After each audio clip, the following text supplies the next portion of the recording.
unmute everybody. Yeah, we're going to get started. We're not going to let the music play us in too much. Hey, everybody, it's Francisco here for Sports Goofs number 118. I'm joined by my buddy Charles. Andrew will pop in at some point later on. We will see. But, yeah, this is a late start time for tonight and for the week itself, because we usually do a Tuesday show. And yet here we are on Thursday competing with the NBA, NHL, Major League Baseball, and the NFL. That's how cocky we are with the quality of our show, right? Let's see if we can nab some people on those Nielsen ratings, you know? We could steal them. Yeah, exactly. You know, so we're on Twitter. So if anybody listens to all the tweets and stuff, stuff that's gonna go on with Thursday Night Football and everything like that. So who's playing tonight? It's Denver, the Browns Cleveland, with right? everybody injured. Yeah. And then the Broncos with Broncos, who are not a good team. Nope. And started off 3-0 because they played teams that were worse than them. All right, yeah, it's one of these shows, right? It's one of those shows where Prawney's Hockey World is happy to sponsor us for sure. You know, the best hockey world. Yeah, and Hockey World is where I'm at right now, Charles, because it is making me happy. And you can go to Prawney's Hockey World and make yourself happy. Go to our website, click on the banner to get the best selection, lowest prices on closeout and prior products, right? All that clearance stuff from the last season. You get some of the new stuff too if you feel like it. But they got great deals on everything, so check them out for that stuff. And yeah, there's stuff that went down over the past week. We got a lot to go through. Charles has some wrestling. We're not going to have a traditional cage. It's going to be a different experience. I can give you one blip on a cage thing before we go from there, because the G1 Climax winner was also decided today. And I feel I have to address that real quickly as I do my live stream rumble. It was Okada who won. Kota got hurt. They didn't get a Zack Sabre Jr. I love me some Okada. But damn, Ghetto, stop sucking as a booker. I love Okada, but he ain't going to take it from Shingo, right? Okay, that's all I got for you on this basic cage, because we're doing a Sports Goof Royal Rumble as we live watch Crown Jewel that happened a couple hours ago. It's a full 4 hours. We're only going to probably go to the 2. If we can get any live reactions, we're starting off with Edge and Seth Rollins at the Hell in a Cell match. Expect some buffoonery and, Hater Nation, Holleration in his dancery. Go ahead, Francisco. All right, so we're trying to find a way to organize all of this. I don't know how long this episode is going to go. Who knows? Heck, I might talk about by myself towards the end of it. Who knows? Anyways, yeah, Major League Baseball playoffs.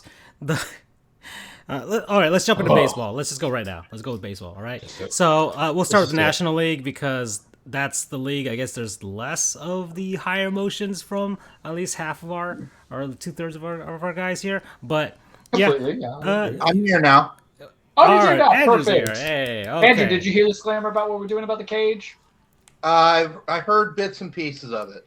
Okay, we're doing a Royal Rumble, basically, because I'm going to be live streaming this match, or live reaction, and starting with Seth and Edge in a Hell in a Cell. Be ready, boys. Mm-hmm. Yes, sirree. So, we got that going. So, baseball, playoffs, National League Championship Series between my hated Atlanta Braves and the Los Angeles Dodgers, defending World Series champions, Mickey Mouse Championship. Anyways. You guys, Seth Rollins looking like the Green Power Ranger. I'm going to type in some stuff into the chat because I don't want to interrupt, but I just want to put that out there. 3-1 lead right now, the Atlanta Braves against the Dodgers. We've seen this before. This happened last year. And the Braves did as all Atlanta teams do, and they choked. Man, I feel like part of me wants to be like, I feel like it's going to be different this year, boys, so I can find a way to jinx the Braves into choking. That way I can both be wrong, but feel right at the same time. I feel like that's what I want to do, and I feel like that's what I'm going to do. Because this Braves team looks different, and they're...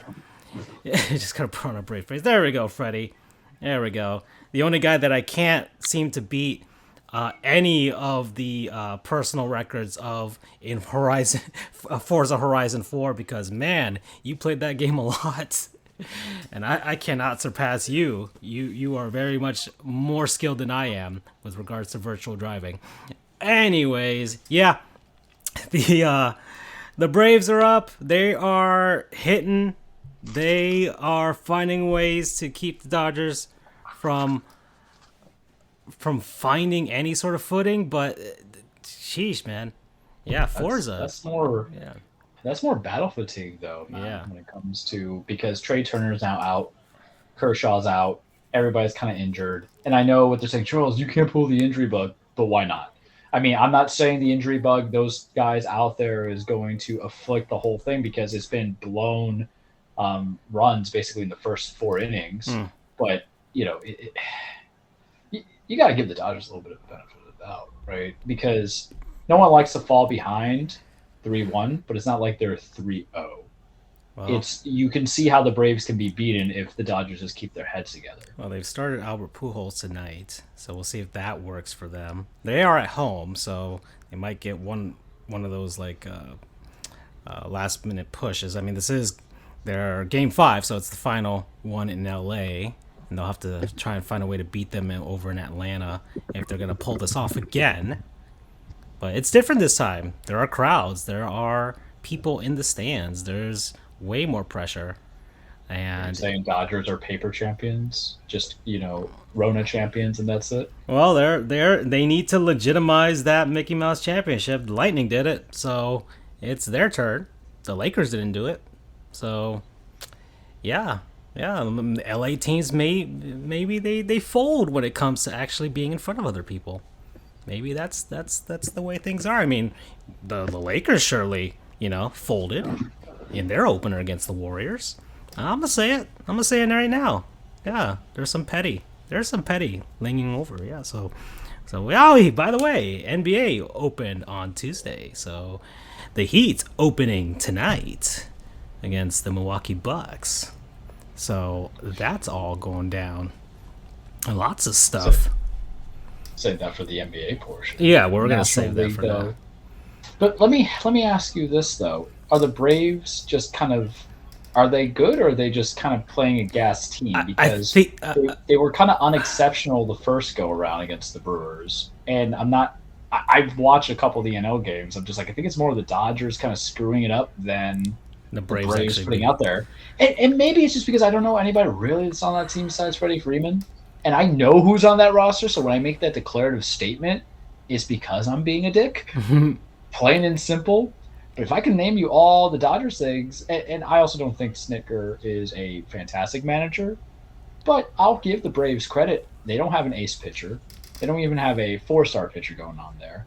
And they're keeping it consistent. But depending who they meet, you're either going to meet a Red Sox team, if they come back, who has just bombers on their batting squad, or a Houston team that is just healthy now, because there's Odorizzi who had to come back, Alvarez had to come back, and some things are not coming in there. But Braves have already started. They're up 2-0 now. Case in point. You know, what we had mentioned a couple minutes ago. Kind of to go to Freddie your comment Freeman, earlier, Charles, about whether the Braves are good or not. I think if a team is able to make it deep into the playoffs on multiple occasions, I think they're good. I mean, this is probably a bit of a hot take, but I think that 4 years in a row where the Buffalo Bills made it to the Super Bowl, I know they never were able to close the deal, but I think they were legitimately one of the best teams in the sport for that span. Because it takes a shit ton just to get that far, then to do it 4 times in a row is incredible.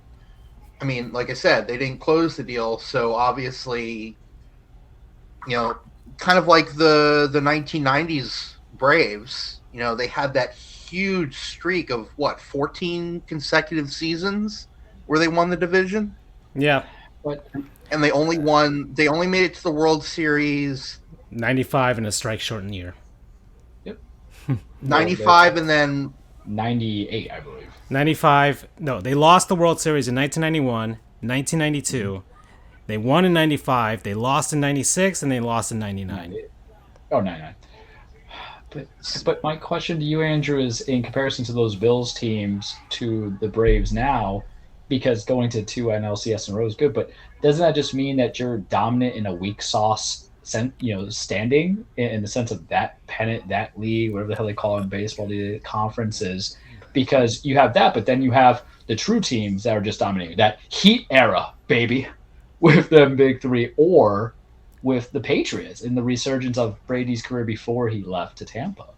Because you could be very good, but you're not the team. You're not the dynasty. You're not. I would say the Dodgers is that team because obviously I'm petty, and I'm saying that Dodgers, they went back-to-backs basically in World Series, and they lost to a cheating Houston and lost to a Boston that cheated, but no one investigated into it. And then when they go again, they won the World Series. So Atlanta, I would agree with you that they're very good, but I don't think that they're not the grand the Braves. They're the NL. The Braves playing this season. They just win.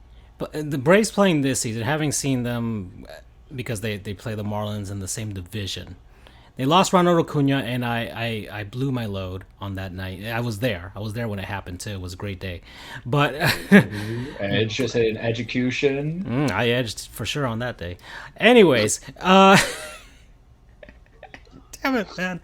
Look, I've been waiting since Tuesday to talk about this stuff. Anyways, but they've been playing really inspired baseball, like inspired baseball. That's where they are right now. They are a very inspired team. They overcame the loss of their best player, aside from Freddie Freeman, in Acuna. And then they went out, instead of selling at the trade deadline, they bought in and got some guys to bolster themselves to make a run at the NL East. And you know what? Good on them for actually identifying that the NL East was weak anyways. Like, it was at that, like, there was still, like, the Marlins were still in it in some ways when Acuna went down. That was how weak the NL East is. So the Mets fell apart. The Phillies could never get it going. And the Nationals are done. They closed their championship window. Now they're in a rebuild. So for the Braves, it was like, all right, let's do it again and roll it back and try and get in the playoffs and see what happens. And they got pretty. They've taken advantage of the fact that one of those California teams was gonna knock out the other one. So you had that, and then you had the Milwaukee Brewers, who were, well, now they are the weakest of those division winners for this season. The Braves were able to outmatch them. So even though it was actually a pretty close series, but still, the Braves were able to beat them out. And now they're at a point where they're back at the same spot they were last season. And they did play in Texas last season. There was a crowd, but now they've got true home and away crowds. And I don't think they're going to let this one slip. I mean, we'll see. It's 2-0 already.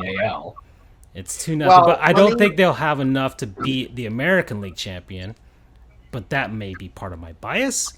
But the American League champions right now, because just of the sheer amount of runs that are being scored by those teams, is ridiculous. But we'll see. But I think the Braves are playing so inspired that they're gonna beat the Dodgers and make it to the World Series.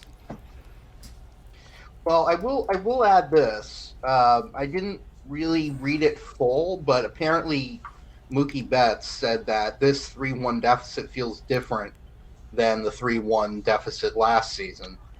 And I'd agree. I'd agree with him because, I mean, you know, it looks like Joe Kelly's injured.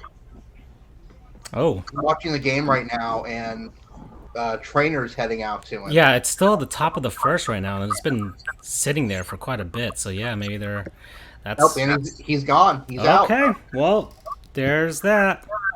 There's their excuse. And I'm hearing an echo, by the way. Joe Kelly meme face here.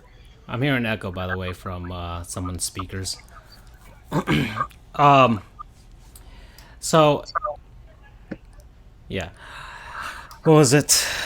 Okay, yeah, it does feel different. Yeah, and the thing is, so let's say Los Angeles does come back to win this game, so it's 3-2. Atlanta's got 2 straight games at home, and their Truist Field or whatever the hell it's called has been electric the past couple of days.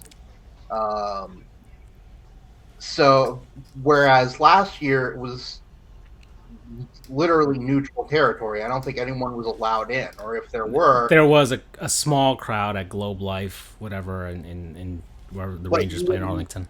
You would imagine. I know that's roughly halfway between Georgia and California, just going off rough estimates of locations. But I'd imagine that LA fans would travel a bit further, and that would be a bit more of an LA friendly crowd. If any, sort of biased to either side. But anyway, yeah, I think this one is different. And I'll be honest, I really, I mean, aside from the fact that I don't want the Astros to win ever again, I want them to suffer. But you want Alex Cora to win? Until the last member of the 2017 team is gone.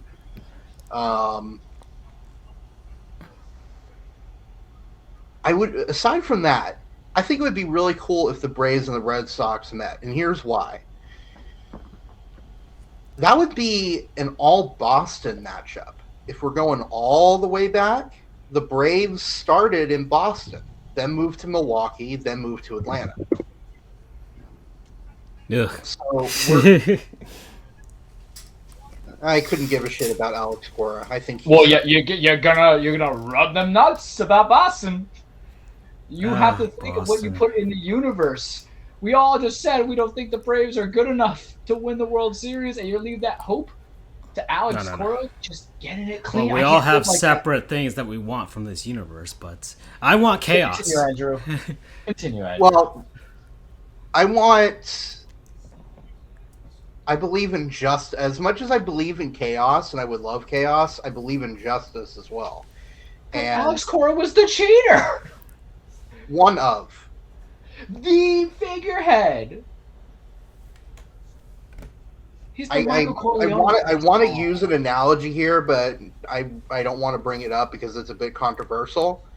I'll tell you guys after the fact, but just because you have a figurehead doing it doesn't absolve the people who followed it of any responsibility. I mean, let's go to professional responsibility for lawyers here. Just because your senior associate tells you to do something, if you know it's wrong, you can't get away with it just by saying, well, this guy told me to do it. This is lesser of all evils, though, man. I just want chaos. I'd rather I'll take Houston, where it's been years removed, and this time it's earned because Dusty Baker. It's not as if it's still Hinch or whatever his name kind of going. I mean, all the people that oversaw are gone except for some of the players, but it's not like they're going to move their best guys, and we accept it. Versus the man that Rob Manfred did not have the testicular fortitude. Oh, Steph's about to go for that buckle bomb in the cage. To have for the table to have that testicular fortitude to actually suspend him for life. Whereas Carlos Beltran got blacklisted before he even started a major league game as a manager, and then Hinch, at least Hinch was out and then got put back in by a different team. Boston played a dirty ass game and said, "Oh, we don't know about this, so we're just going to take Raw Road and then we're going to go from there." And they purposely planned this out. That is, they are the corruption. They are the infestation because their little title that they won a couple years back was also fraudulent. But no one came down on them. That's my piece. I'll keep it to it. I'm very passionate about it. Well then, that's just pretty good, by the way. American League Championship Series. Since we're on this already, Houston, Boston. Oh, Houston. Yeah, I'm on the Astros band. I don't want another. Look, enough with the Boston teams. I don't want them to be good. I don't want them to be good. And this is gonna be fun. The man was pushed. All right, steps on top rope. Edge pushes him off. He connects with a steel chair and went through the table. And I will be giving ratings for every match that ends as long as we're watching this. All right. Now we're at 5. Houston Astros up 3-2 on the Red Sox. They are at home and they are ready to close it out. There is controversy with the umpires and things like that between the Sox and the Astros. Some questionable calls. But I am all for the chaos. I want the Astros to win. I want it to happen. And I wanted it to the point where I wanted them to face the Dodgers. So I'm hoping there's still a slim chance that this could happen, where the Dodgers could once again pull off the 3-1, a reverse sweep or whatever you want to call it. But I either way, I still want the Astros to win because I want that to be put out into the universe, and I want the off season for baseball to be full of salt, like just a heaping massive amount of salt, like the saltiest of all off seasons. Do you think are we talking Bonneville salt flats here? Oh yeah, we are talking the Dead Sea right now. But do you really feel there would be salt if it was 2 years removed? Because I think it would be like I was about to quit baseball for you. You've already made peace with the fact that the Astros and all that stuff. All right, your primary target is the man helming Boston, but the baseball world, the rest of the baseball world, and I don't know how much Marlins fan. Like honestly, as a Marlins fan myself, I'm like, we don't really have much of a dog in the fight, anyways. Right? You just don't want Atlanta, plain and simple. I just don't want Atlanta because fuck them. And bear in mind, gentlemen, that Tampa was ousted by the 2017 Astros in the playoffs. That's true as well. Yeah. So it's not like I'm just a neutral bystander here. You also lost to Boston, I believe, in 2018, 2019. Ooh, damn! So yeah, that's how I feel. I feel like that's how the baseball overall landscape, people, because you saw how much with the trash cans and stuff, that thing went the entire season for them, especially once more and more people were allowed into ballparks. And even now, like between them and the Red Sox, there's a lot of helping of boos. And I would assume if the Astros do win the American League Championship, whoever they face, I mean, it'll be awful in LA. They're going to need like National Guard to come in and protect people at the stadium, because Dodgers fans are violent enough as it is. I can't even imagine if it's between the Astros and the Dodgers in the World Series, right? Those guys are going to need a real, like a massive security detail to get between the hotel and stuff like that.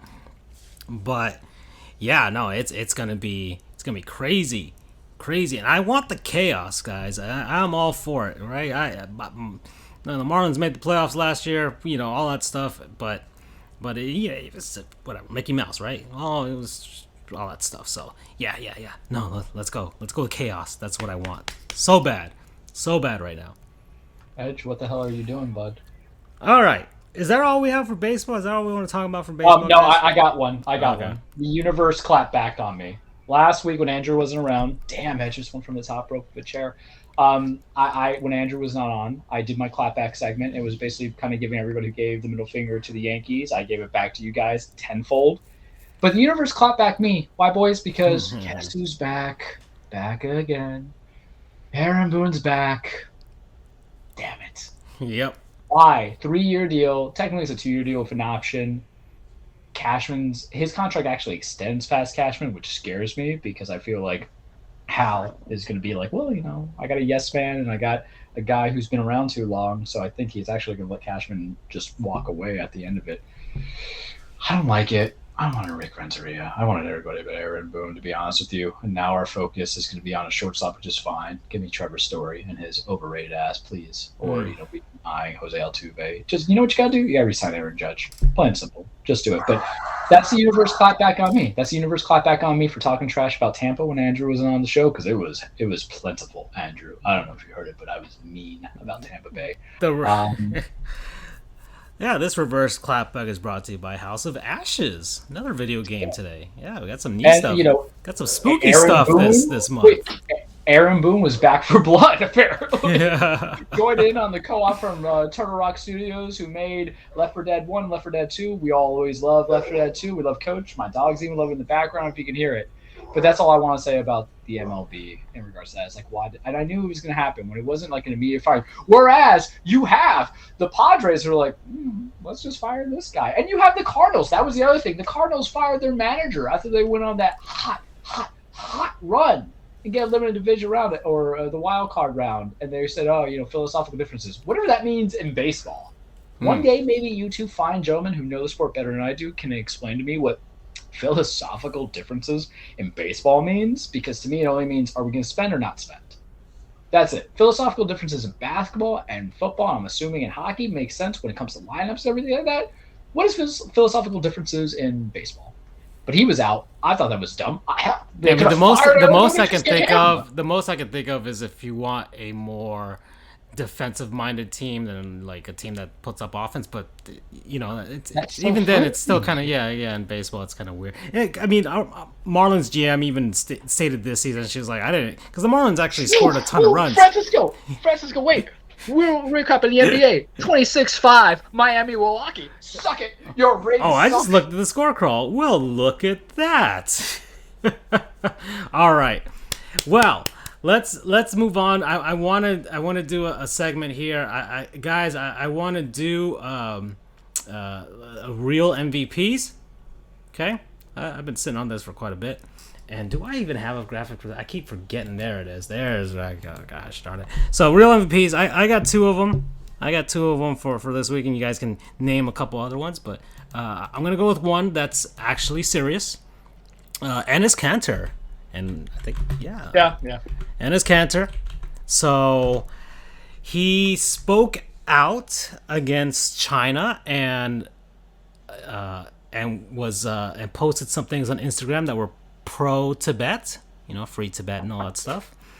And of course, the Chinese Communist Party hated that and have now banned all Boston Celtics games from being broadcast in China, as he plays for the Boston Celtics this season. And he's already basically here on political asylum from Turkey regardless, so he's basically just gonna keep saying what he wants to say and trying to stand up for basic human rights. And that is a real MVP. That is somebody who doesn't care. That is somebody who does not curtail to the CCP, unlike certain other high-profile NBA players that plays for the Los Angeles Lakers. I think he wore number 23, then switched to number 6 because he misses the days when he was in South Beach. Oh man, yeah. This is personal, guys. This is stuff I work. This is stuff I work in. This is stuff I'm reading and whatever. And things are getting hot and heavy in the area of the world. And yeah, Enes Kanter, you are a real MVP, man. You say what you need to say, and you stand up, and you don't let the dollar bills, affect you. And I'm assuming now that we've said this, we are also banned in China, guys. So, all right. Yeah. Go. You could suck it, Chinese Winnie the Pooh. So there we go. All right. Okay. So that's one. I want to get the real MVP. The other one, surprisingly, is FIFA. Yeah, FIFA, you guys, these are people. This is an organization that should be far from a real MVP, but they may be chipping away at the EA monopoly on sport of the football of both kinds. So FIFA is currently negotiating with Electronic Arts with regards to the license to the FIFA name and the teams that fall under that.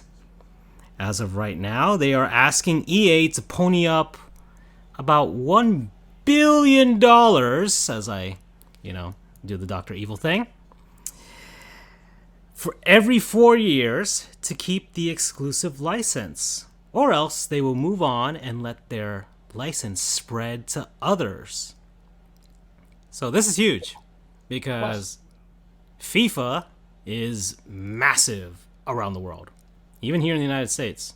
It is massive. It's bigger than Madden. It is bigger than Madden. And EA has been lining their pockets, copying and pasting last year's version, especially on the Switch. The Switch version is basically a PS3 version from 2012 or something that they keep copying and pasting. Literally, they even tell you that it's just basically them swapping names. That's the first time I think anybody's really admitted to it.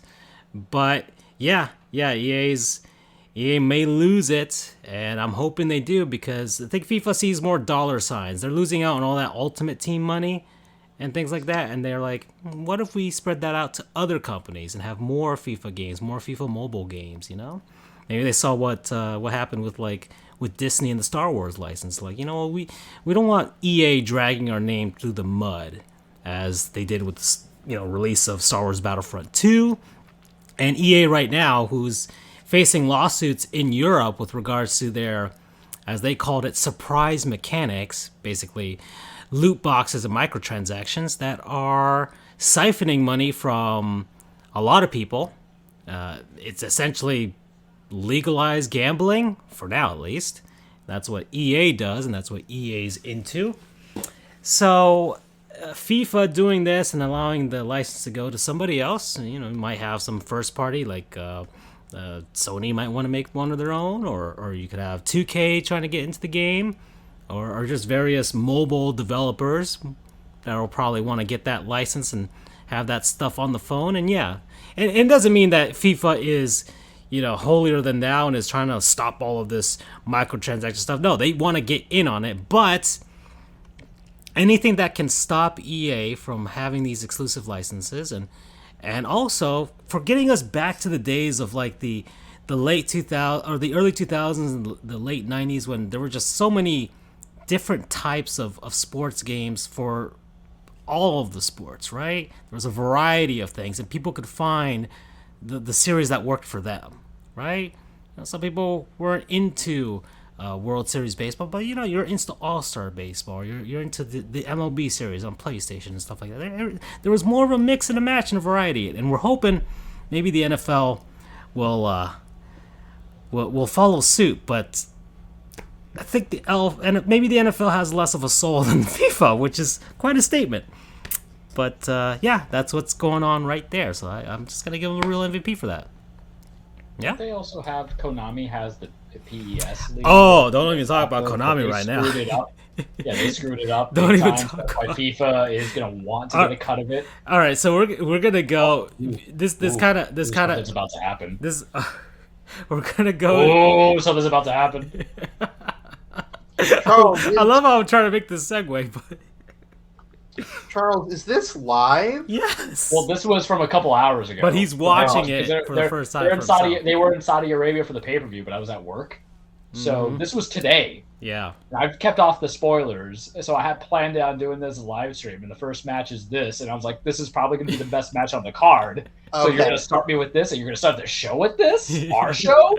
And they're like, yeah, we're going to get you stupid-ass ratings. I'm like, hell yeah. Because this is how we win, Andrew. This is how we beat the NBA, Thursday Night NFL, and then the NLCS in one night by my dumb ass giving reactions as you and Francisco try to be like actual moderators and professionals, and there's me be like, I'm just winging it. Well, what are you doing, Edge? All right.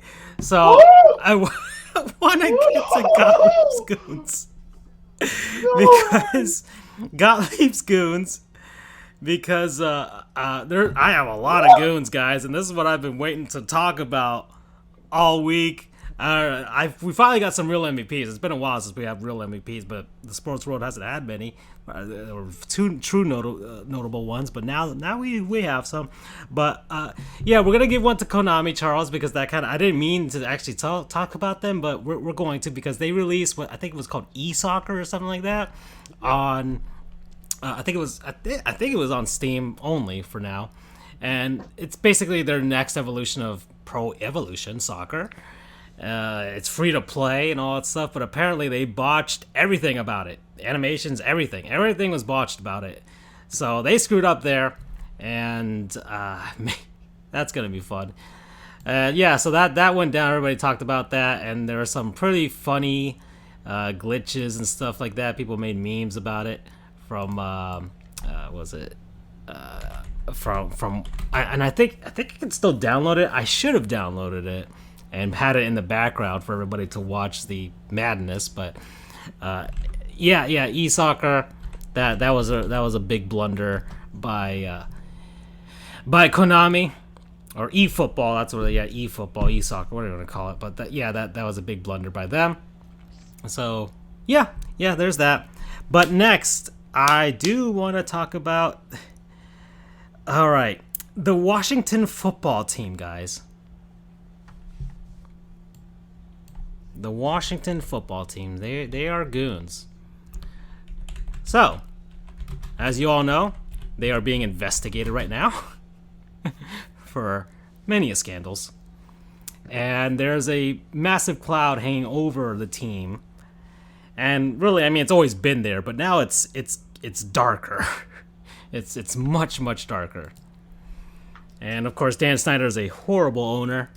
And the Washington football team the culture is damn good, right, guys? That is such a great line. It's awesome. It's an awesome line. I love how Urinity Tree keeps using it, but it's great.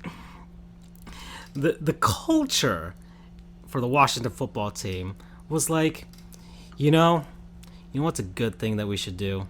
We should honor Sean Taylor, former University of Miami Hurricane.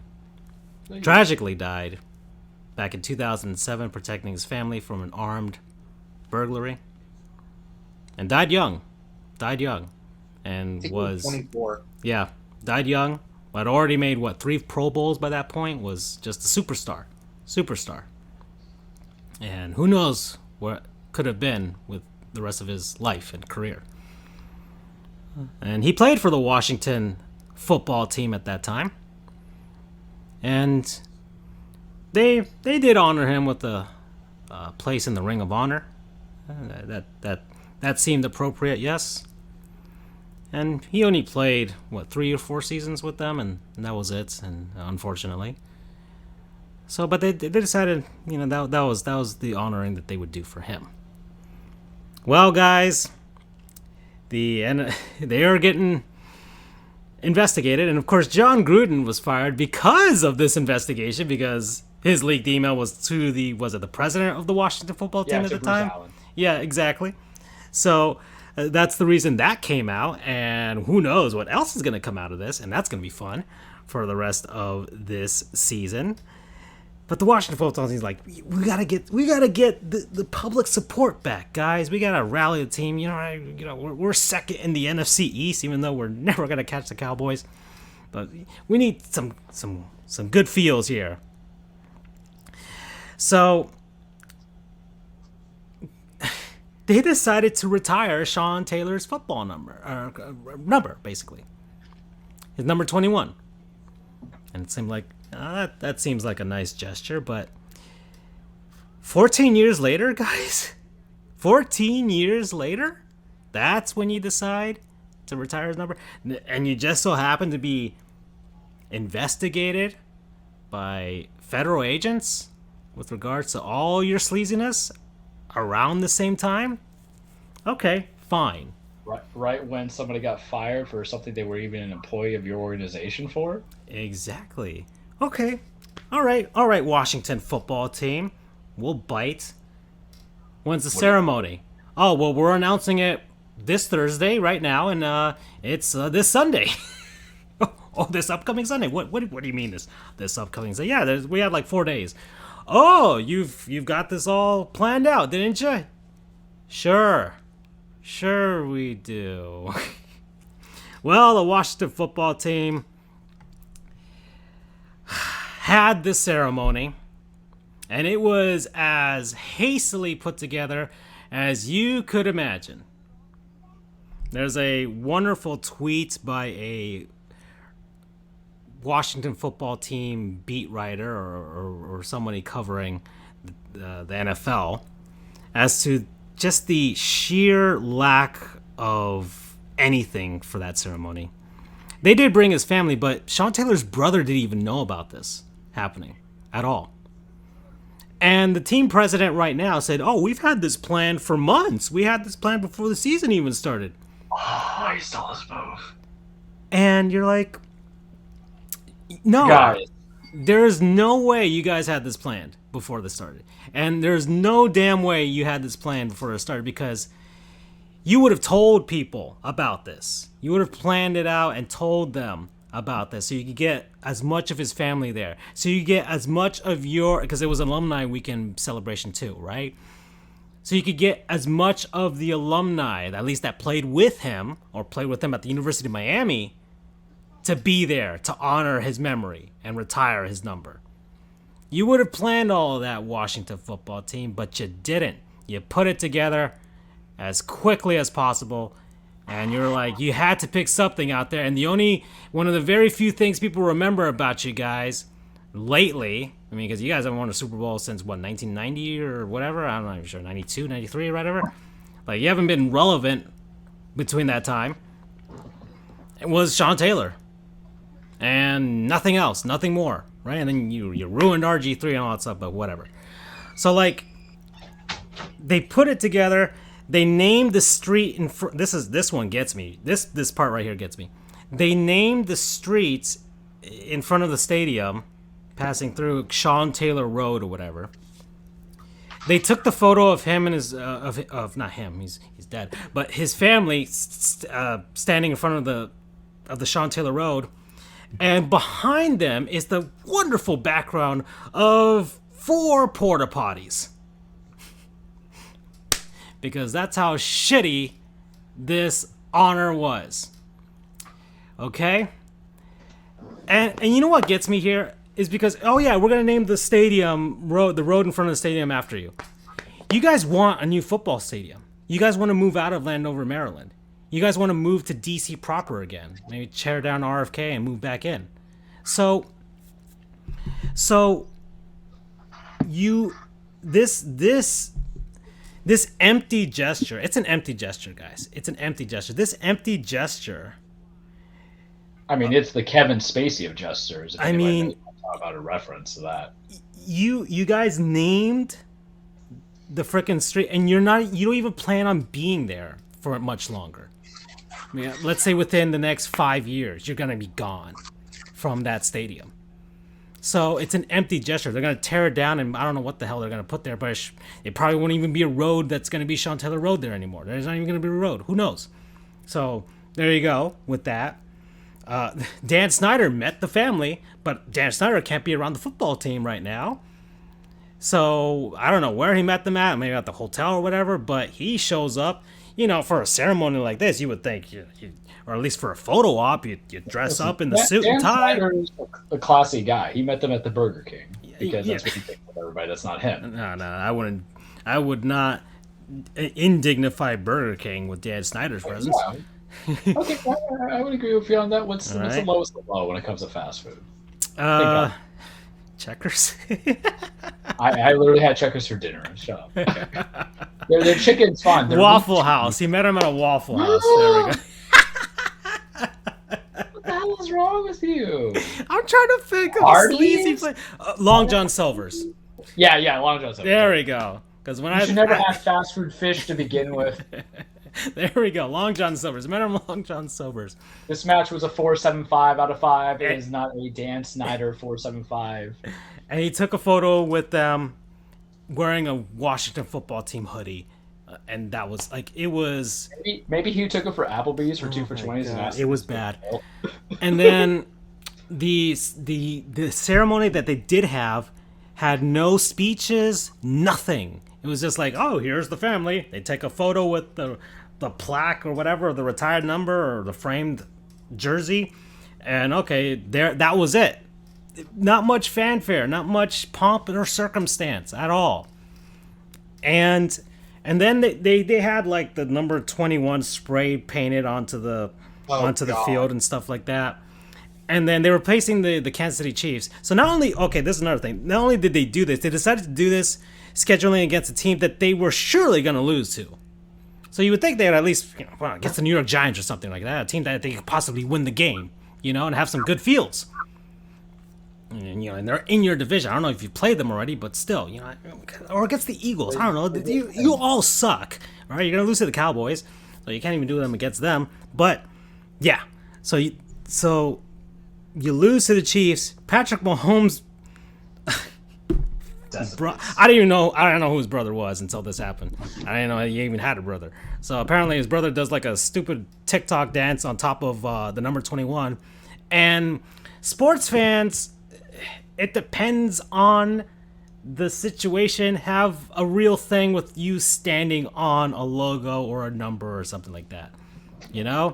It means something, That's why when Terrell Owens, did his thing on the Star in Dallas, was a big thing, right? Or hockey players, they don't want to stand, like if the logo's, printed on the floor of their locker room, they don't ever step on the logo, like that type of stuff. So he just happened to be on the logo. He does like an L, by the way, while he's doing this TikTok thing, and it made a big thing. I don't want to make too much of it. He's inconsequential to all of this, but it's because the VIP section was just happened to be there, so nobody thought, let's just spray paint this thing someplace else or move the VIP section someplace else. There was no thought, no plans, and the Washington football team can go fuck themselves. Hey, that happened in South Park, by the way. Snyder can. In addition. Yeah. So there you go. They're goons for that. Another one. I just want to name. Can I just add something to that? Yeah, go ahead, Andrew. Yeah. Now. Oh no! Is there more to the story? 2 House Democrats sent a letter Thursday to NFL Commissioner Roger Goodell, demanding the league provide Congress with the results of the investigation into the Washington football team's workplace culture. The culture is what can they actually, like, this is my question. What can they actually investigate into? What's the presence? Like, what federal charges are you going to be bringing up here, aside from bad workplace? Are we saying it's going to be kind of violation of civil rights, or EOC, or is this bear in mind, it came out... Because the NFL is its own adjudicatory body, though. Right, but bear in mind that it came out that topless pictures of the cheerleaders were sent via email. I mean, that could certainly be characterized as workplace harassment. It gets a little murky, and I don't want to play lawyer because my brain went to 1,000 things. That's all we deal with is murky. Yeah, and Congress. The Dodgers are winning 3-2. Look at that. I think, I don't know. It's Congress. They put on for show what they want to put on for show. All right. It feels exactly like a show. We've seen it with baseball. We've seen it, so it just happens to be. But yes, but more things against the Washington football team. So there you go. Next, Evander Kane, guys.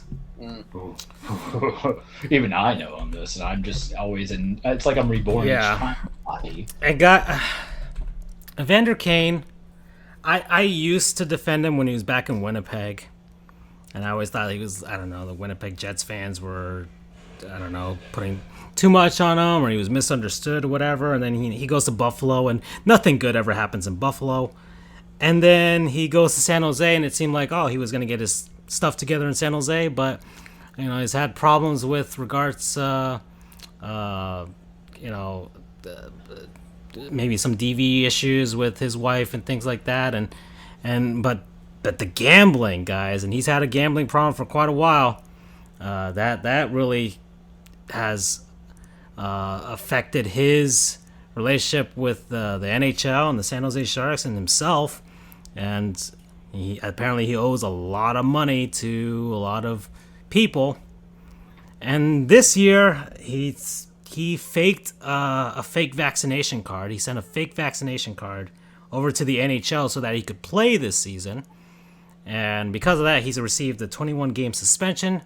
A suspension and probably fined for a guy that needs as much money as he can get.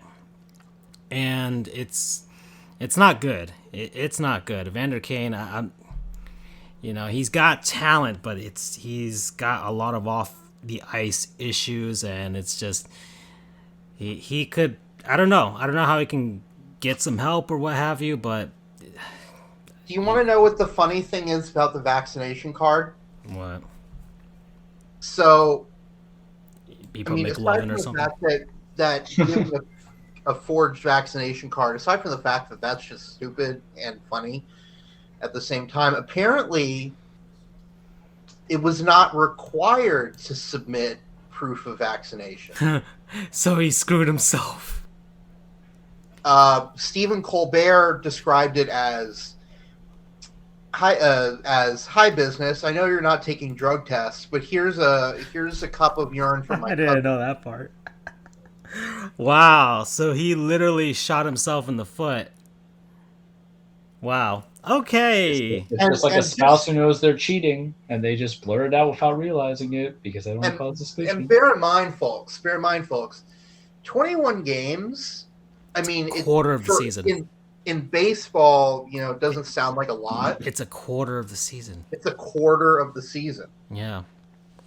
So that's a lot of money that he really does need right now. Okay. So that's that, and we're gonna get to this last goon, and I think it'll take us to the halfway point. Tennessee Volunteers football fans. Yes. It's too easy. It is easy, but they are goons, and we must address them as so. Right, Andrew? Yep, I saw that. I saw that live, and whew, boy, that made modding very interesting for a period of about an hour or so. So, since college football is my purview, and since I saw it live, let me just set the stage, right? So the Tennessee Volunteers are playing in Knoxville, Tennessee. Actually, I have to ask one of my best friend from FSU. He's a cop in Knoxville, and he works the games. I have to ask him if he worked that game, because that'd be interesting insight that I could get for that if he was there.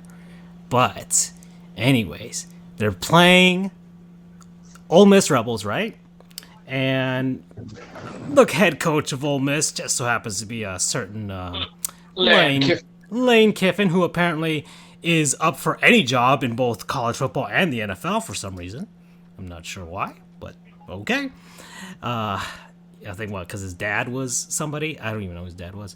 And yeah. That was Monty Kiffin, former famous defensive coordinator for the Tampa 2 defense. There you go. There we go. Anyways, so they're playing the Vols in Knoxville, and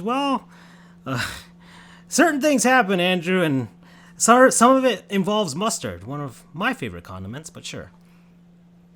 Well, you set the stage. I'm going to... And I will put them on subs if I feel like it. I'm going to further set the stage here. Nothing wrong with mustard on subs. Who has a problem mayonnaise with that? And ketchup. I mean, listen, you dip it. Another day, another time. I gotta let Andrew breathe. Sorry. So... I know you've already set the stage, but I need to further set the stage.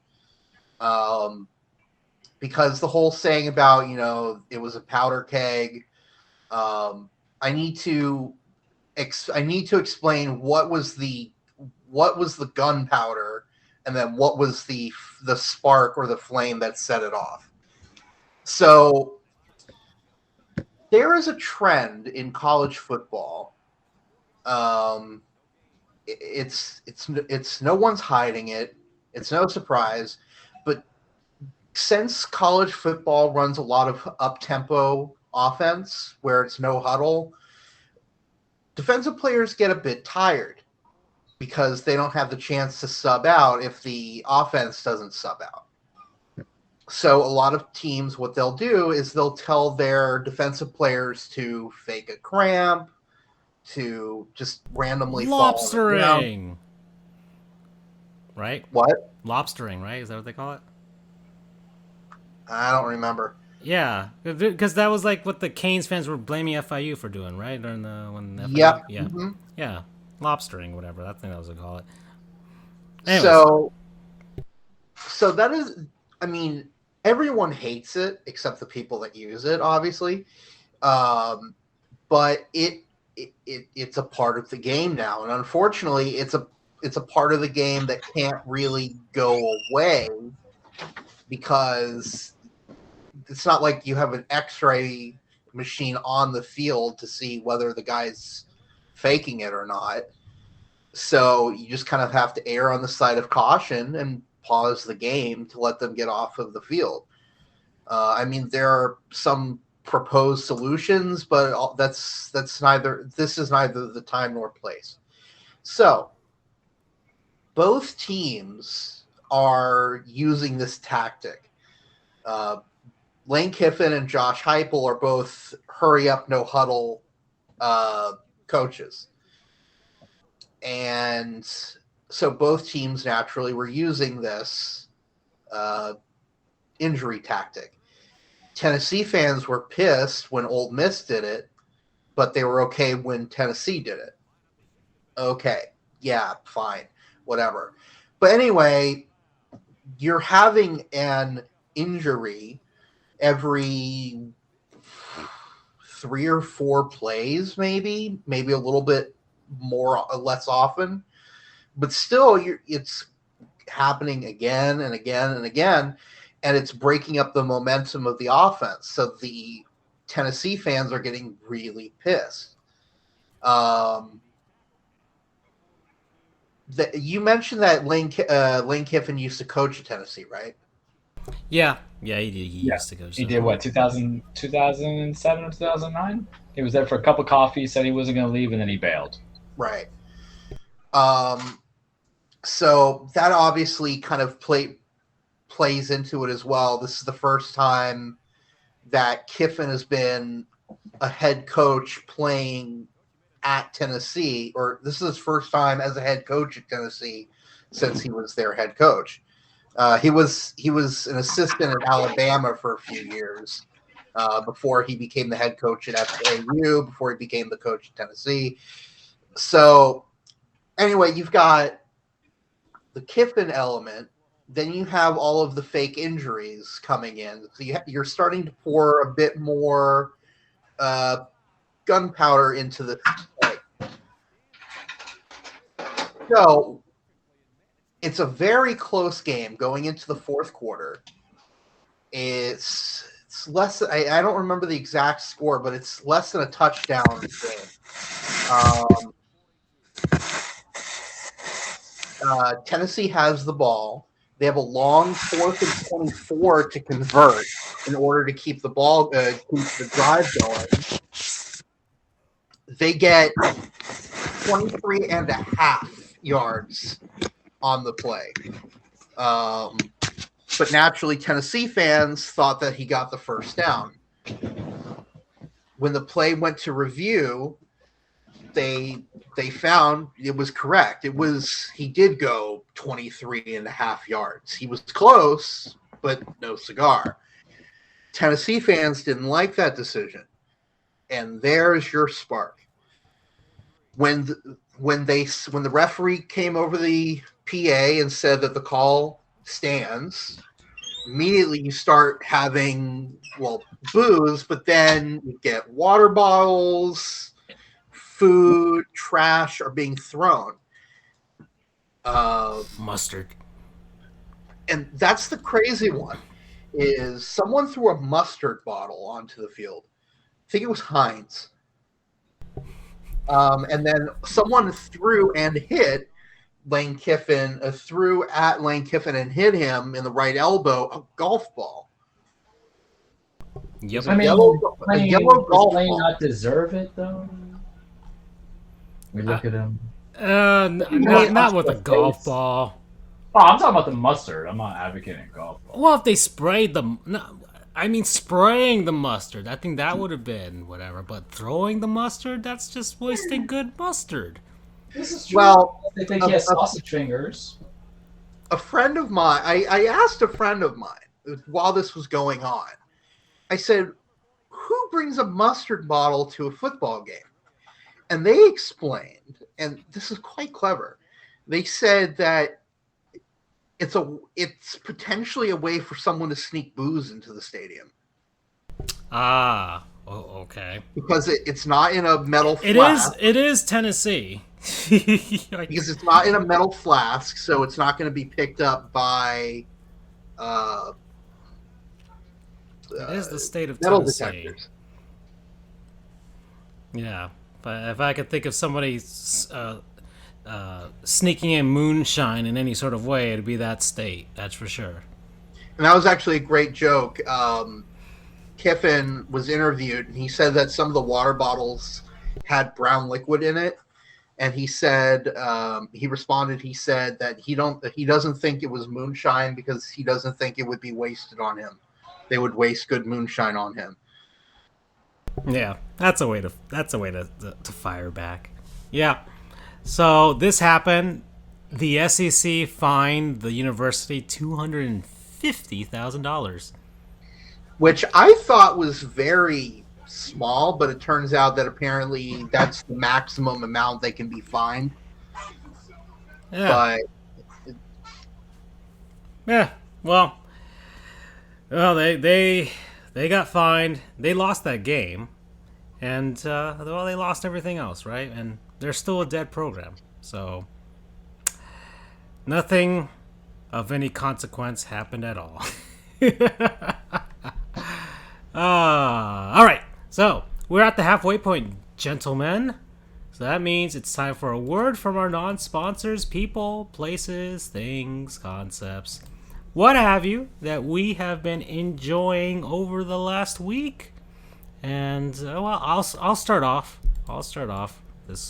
This week. So, my non-sponsor is Shop Goodwill. Yeah. Shop Goodwill. So, a lot of people don't know this, but Goodwill has an online auction site. This is the actual Goodwill. What the hell is this? Here we go. Shop online. There it is. That's where it should be.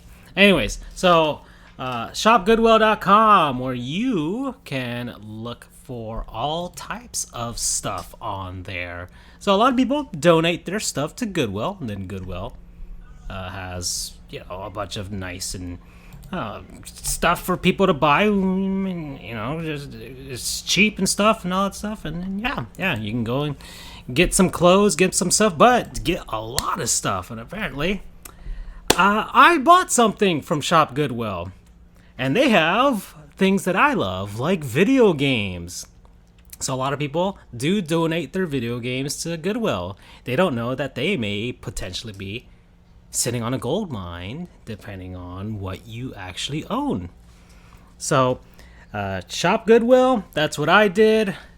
It's through bidding. They do have some buy it now, kind of like eBay, but most of their stuff is through an auction. So you are bidding against other people. You put your highest bid and see if you win. So, what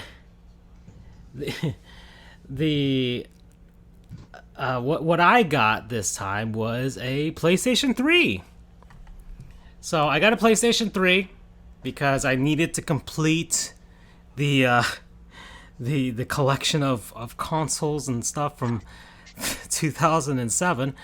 I have a PS3 now. I have an Xbox 360. I've had, I still have a Nintendo DS way back at home. I used to have a PSP, and of course the Wii and the Wii U.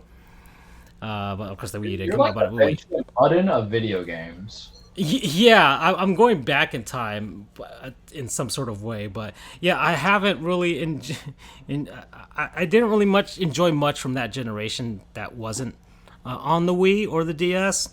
So I'm starting to experience it now, and right now those games are cheap. Those games are cheap, very cheap. If you're gonna get like 20, man. I've told people if you're gonna get in now. Right now, the expensive stuff is PS2, Xbox, and GameCube, and Game Boy Advance. That stuff is expensive right now. You can sell those things off before your games rot, because they eventually do rot. And get in on this. So that's what I'm doing, and I already got a nice collection of stuff. But yeah, the PS3, $39, guys. $39 for a PlayStation 3 works perfectly fine. didn't have like many scratches at all. I mean, the top of it, no scratches at all. The bottom, no scratches at all. Some on the side. It was actually clean when I got it here. I cleaned it myself at the same time, but I got most of the nooks and crannies, but it was mostly clean by that point. And of course, it came with a Rickadink controller, a P3 controller. So that's how off market that was. I will look for an official PS3 first party controller. I got two games already. God of War Collection, Metal Gear Solid 4. But the PS3 works fine. Games run already on it, so nothing's wrong with the disc drive. Nothing was wrong with that. They do sell, like with the games stuff, they'll say that they haven't tested them, so you may be buying stuff at your own risk. But given the fact that it's so cheap that you could, throw some money away and gamble and see if you got something good. And they do have lots. How much was your PlayStation? Huh? How much you get for the PlayStation? $39. $39, Nice. HDMI cord, power cable, controller, good to go. So, and it works fine. It's the second model, the PS3, not the first one. So yeah, I can play PS1 games on there if I want to as well. And but they do have lots of video games, so like they'll sell like a lot of like 10 or 20 games or even more. I've seen more. And those are where the bots, where you have to fight the bots with regards to bidding. Because I've bid on some of those to try and see if I can land on them, because their value is way higher if all the games work, and most of them are like complete in box too. But yeah, sometimes you get those, but sometimes if you go on some of like the lower key stuff, things that aren't really getting much attention, you'll win something good. And of course they got the other stuff. They got clothes and even furniture, and you see guitars and stuff. They got all kinds of stuff there. So, and my PS3 came from a Goodwill in Tennessee. So speaking of Tennessee, there you go. I prevented somebody from throwing that onto the field, apparently. That's what I did. Yeah, so promo code Crackhead PS3. Delonte West PS3. I'm sorry. Yeah! You won't get canceled after the China comment, but we're going to cancel off a guy who falls off the wagon. Oh, man.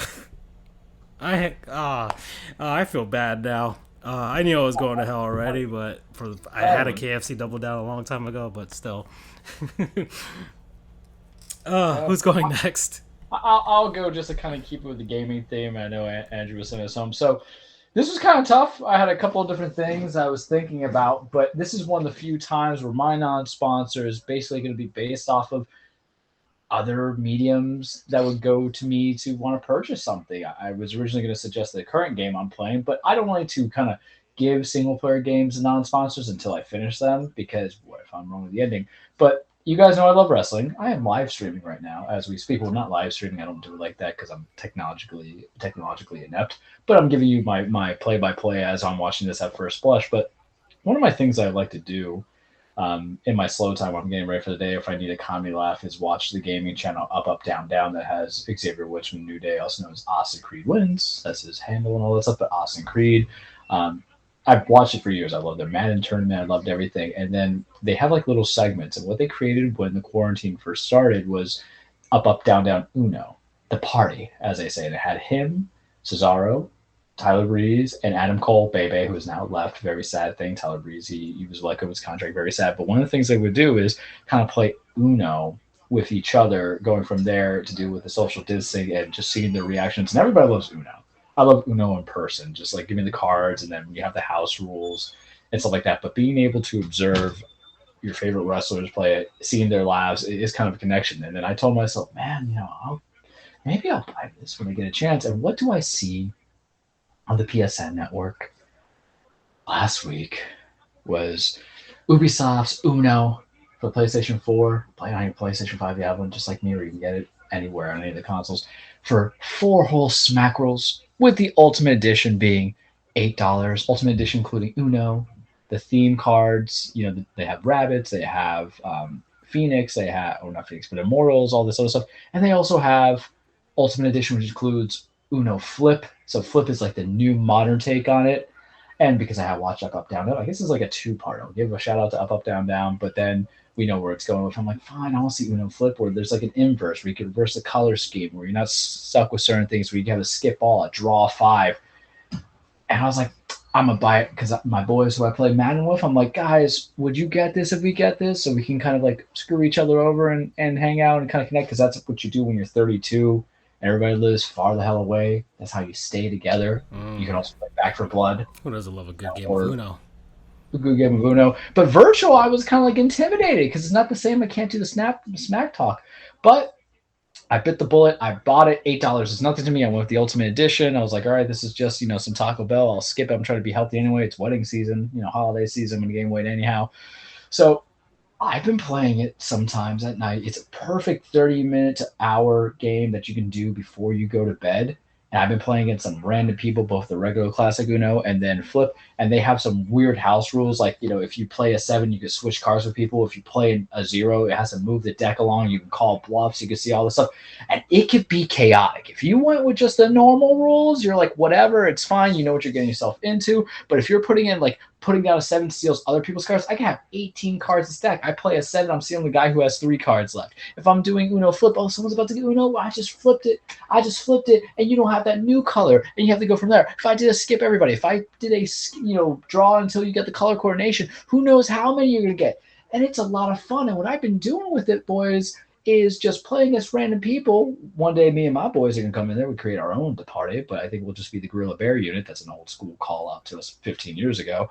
But I've been listening to my audiobooks with it. And when I go audiobooks on a game, it's got to be something that I can kind of multitask in a sense. But I know I'm going to listen to both. I usually do if I'm playing Splatoon, which it's been a minute to do that, 2 months. Splatoon 3 next year. I'm so excited. But this has been a lot of fun because when you think about the games, the generations of what you play as a child growing up to an adult, and if you have children, God forbid that's me, what I'll give it down to, it's really going to be 3 games for me: Monopoly, Scrabble, and Uno. And I wouldn't play Monopoly online. No. It's not the same. I got to roll that dice. I got to feel that dice in my hands, man. And with Scrabble, I play Words with Friends on the toilet. That's my morning mood every day. But I was like, Uno, I was like, no way. And I popped in 3 hours so far. Listen to my audiobook, tell me what, listen to some music, coming into it. And it is the perfect bedtime where you just don't want to come home from a hard day at work and then, work out because you're trying to stay healthy because you're 32 and you just know the way that you eat with them checker burgers that you just had before you jump into the show is going to get to you. Hold on, I got to pause this because now it's getting too good. I'm on a rant. But it's cool. You can play online with people. I don't need the physical cards. It's still kind of weird how you can't kind of call Uno or no Uno on people. It has to be selected to one person unless I'm playing it wrong. But I'm having a lot of fun with it. It's on sale on the PSN. You can get it on the computer. You can get it on the Switch, I think. You get it on the Xbox. Uno by Ubisoft. I would suggest get the Uno Flip. It makes it more chaotic as well, and you can pick your choices to it. A lot of fun. Worth the price right now. $4 in the PSN Network. Ultimate Edition for $8. You might as well get the Ultimate Edition because the Flip version by itself is $5 additional. Why pay more when you just pay less? I've always loved Uno. I'm also a trash talker, so I can't wait to play my boys when we do our little get-togethers, for a couple hours and just, screwing somebody over by hitting a 7 and stealing their cards when I know I'm slacking. So Uno Flip, Uno video game for whatever consoles you need. You could just do it with your buddies, just like Back for Blood, which is sponsor us here. Promo code, generational, because it's still going. Oh, yeah. Yeah, Uno was awesome. Awesome.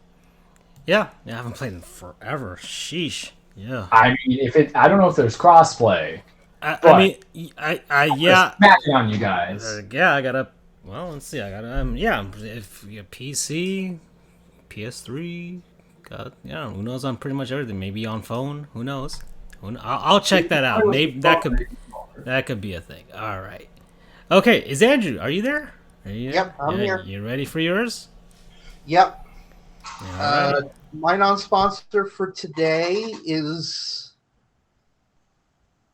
well, I guess technically UCF, but more specifically the design department at UCF.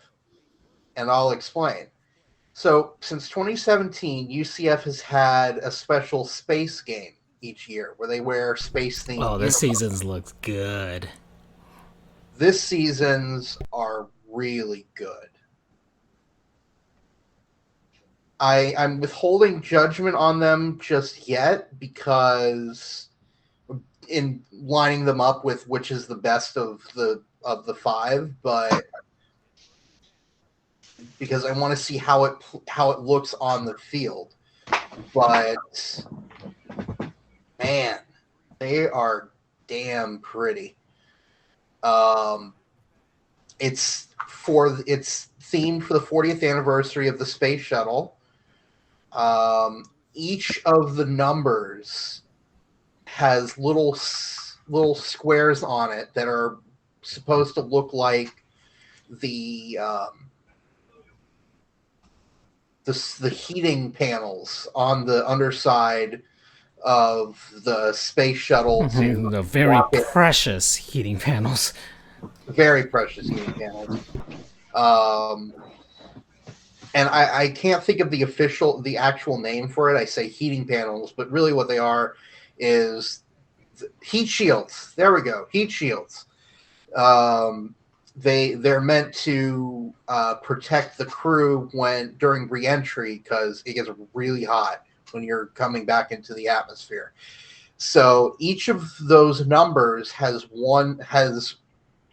each of the numbers has a few squares on it that look like those heat shields, and man, Atlanta's blowing it. That's a general statement, but yes. Yeah. Okay. Anyway, so and they each. Speaking of blowing it, Charles, that heat score. Sorry, Andrew. Oh, so good. Jimmy Butler could get something blown if he plays that way. Florida Panthers are getting a lot of love from me tonight too. 72 points at halftime. Jeez. Oh, so good. So each of the uniform numbers has squares that denotes each one of the space shuttle missions. Mm-hmm. They're really playing into the Citronaut theme, which is really cool. On the back helmet bumper, they have hold on, that's a base hit, so it's now 4-2 Los Angeles. Oh, God. I swear, if Atlanta blows this again... I love it. Oh, I am going to be all over it. Oh. Because I've been saying Dodgers are my World Series pick, so I need all to be right. The 28 to right. threes, all the strike shortened season Mickey Mouse Championship, all the failed NHL franchise, the Atlanta Hawks in general. That's all going to come out again. Sorry, where was I? Yes. They have, on the back helmet bumper, they reference the Challenger and Columbia shuttles that disintegrated and exploded. Yes. I recommend, there's so much symbolism in that uniform that you really have to take a look at the website and look at all of them, because I could take several minutes describing all of it and I wouldn't do it justice. So promo code Citronaut. Mm-hmm. Yeah, that's some good stuff. And anybody who's been to the Kennedy Space Center, for sure, will see a lot of the references. They do have, was it the Atlantis that's hanging there, on display over there? But yeah, yep, yeah. These were good. When I saw these, I'm like, oh, these are nice. Mm-hmm. Okay, guys. So that's it for that. We're gonna move on here. I do wanna talk a little bit of hockey, just a bit. There's not too much aside from my Florida Panthers being the best team in the league right now. That feels good. Yes, that's right. There's still 5 minutes and 46 seconds left. They could still blow it against the Avalanche, who are a good team. But the Panthers gauntlet to start the season. Penguins Islanders, Lightning, and Avalanche, and they might go 4-0. Oh man, I'm excited. A team's never been this great to start out a season, and especially against the quality of opponents that they faced. Yes. But first week of the NHL, and especially the first month, weird things happen. The Buffalo Sabres are also undefeated. Nobody saw that coming. So, and the opponents that they faced were like, I think, the Vancouver Canucks and maybe the Detroit Red Wings. I'm not sure. Just teams that are expected to just not be good this season. So that's gone down. Penguins are leading their division right now. Them ahead of the Flyers and the Caps. Okay, fine. Those are the teams we kind of see going there. Flyers trying to bounce back from a disappointing season last season.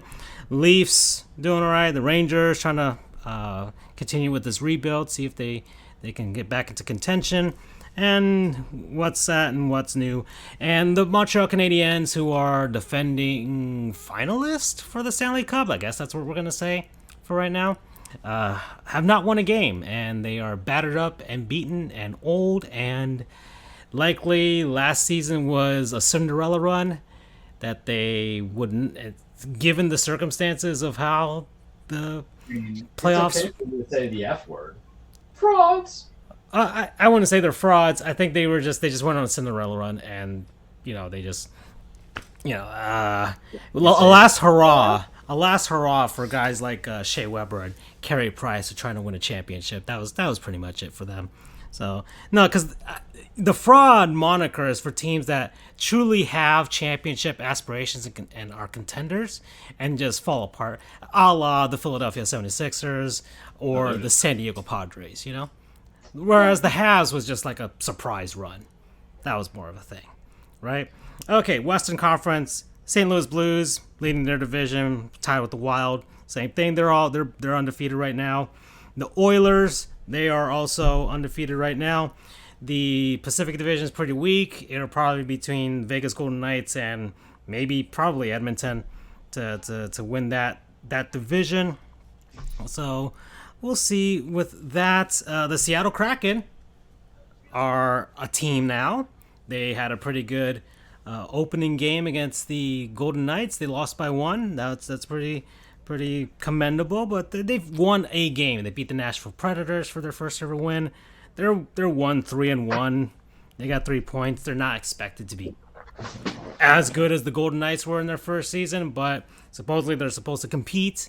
And in the Pacific Division, there's a possibility they could snag that third place spot, depending on how things go. But there's Pacific Division is the weakest division, at least what everybody expects it to be, and me too, because there's a lot of rebuilding teams on there. You have the Sharks. I mean, basically all of California is under construction in the NHL. You have those teams. The Coyotes have moved over to the Central Division, and they've started off cold, along with the Chicago Blackhawks. But the Coyotes, we'll see what goes on with them. Question for hockey, because this might be a learn to goof moment. I know last year they had kind of realigned divisions because of the protocols, but are people back in the OG stuff? Yeah, they're back to the divisions from the season prior. So the Panthers are back with the Panthers and Lightning are basically back with the Northeast and Canada right now. So that's everything's gone back to normal, and just added Seattle to the Pacific and moved Arizona from the Pacific to the Central, which I think is more of a preemptive thing to have the Coyotes just in case they move to like Houston or something. It'd be easy to keep them in the Central. So, and also the daylight savings time thing, which is kind of weird with Arizona because they don't observe it. So there you go. All right, so that's the NHL. That's as much as I want to talk about. There's not really much aside from that with regards to stories and things. I mean, stuff has happened, but once again, first week, weird stuff happens. I don't expect the Sabres to be this good unless Terry Pegula made a deal with the devil, and if he did, that means the Bills are going to be epically screwed. And maybe that happened this week in the NFL. Maybe he already did that. Hey, I hope the Sabres do well. Or I'm going to have to take something from you, Mr. Pegula. your precious bills. But we'll get to that. All right, we'll get to that. Okay, so we are at an hour and 25 minutes. I want to know where you guys want to go. I need to step in here because I have a lot of news to cover in college football. Okay, can you make it as concise as possible? That way we can get to the NFL. All right. And yeah, here we go. All right. So obviously we covered the big news of the Tennessee Ole Miss incident, but we have more conference realignment, gentlemen. The AAC one? Is that what we're talking about? Yeah. So as a quick rundown, the SEC took Oklahoma and Texas starting in probably 2025. As a response to that, took from the Big 12. As a response to that, the Big 12 took Cincinnati, Houston, and UCF from the American Athletic Conference, and BYU as an independent to make up those missing spaces and add 2 more teams. So the American Athletic Conference has now lost its 3 best teams. So they need to do something because they are now down to 8 teams. And they need a minimum of 10. So they decide to not just fill those 3 gaps, but to expand even further. So as it was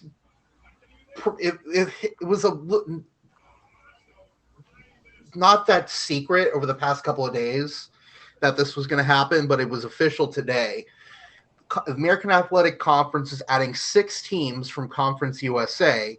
They're adding Charlotte, FAU, Rice, UAB, UNT, that's North Texas, and UTSA, that's the University of Texas at San Antonio. So that leaves the 14-team Conference US, and that they will be starting probably in 2023 in the new conference. That will leave Conference USA with 1, 2, 3, 4, 5, 6, 7, 8 teams. So they're in a bad way right now because most of the teams they're losing are really good. FAU is really good. UAB is really good.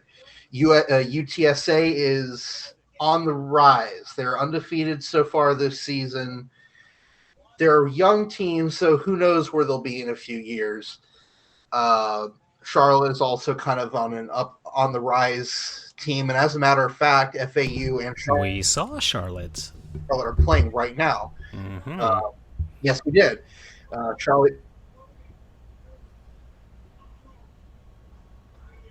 beat the living daylights out of FIU. Yes, indeed. So Conference USA, they're down to 8 teams. They need a minimum of 2 others to be able to have a conference game, a conference championship game. If they can't, they're SOL.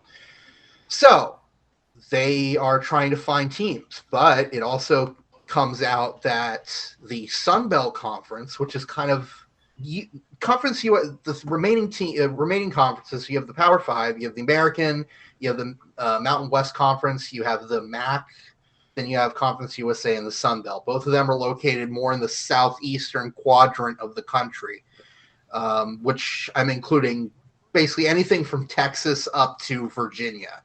I know that's not technically the southeast, but southeast quadrant of the country. So it turns out it looks like the Sun Belt is looking to add 2 other teams from Conference USA, Marshall and Southern Miss. So that would take the 8-team Conference USA down to 6. But it also comes out that there's a possibility they may go even further. And this is speculation. The only ones that are really kind of hard in stone in terms of rumors are Marshall and Southern Miss. So we'll stick with that. So that means now Conference USA has 6 teams. They need to add 4 more. Conference USA is in a lot of trouble. So let's say it's just those 2. Let's say it's just Marshall and Southern Miss.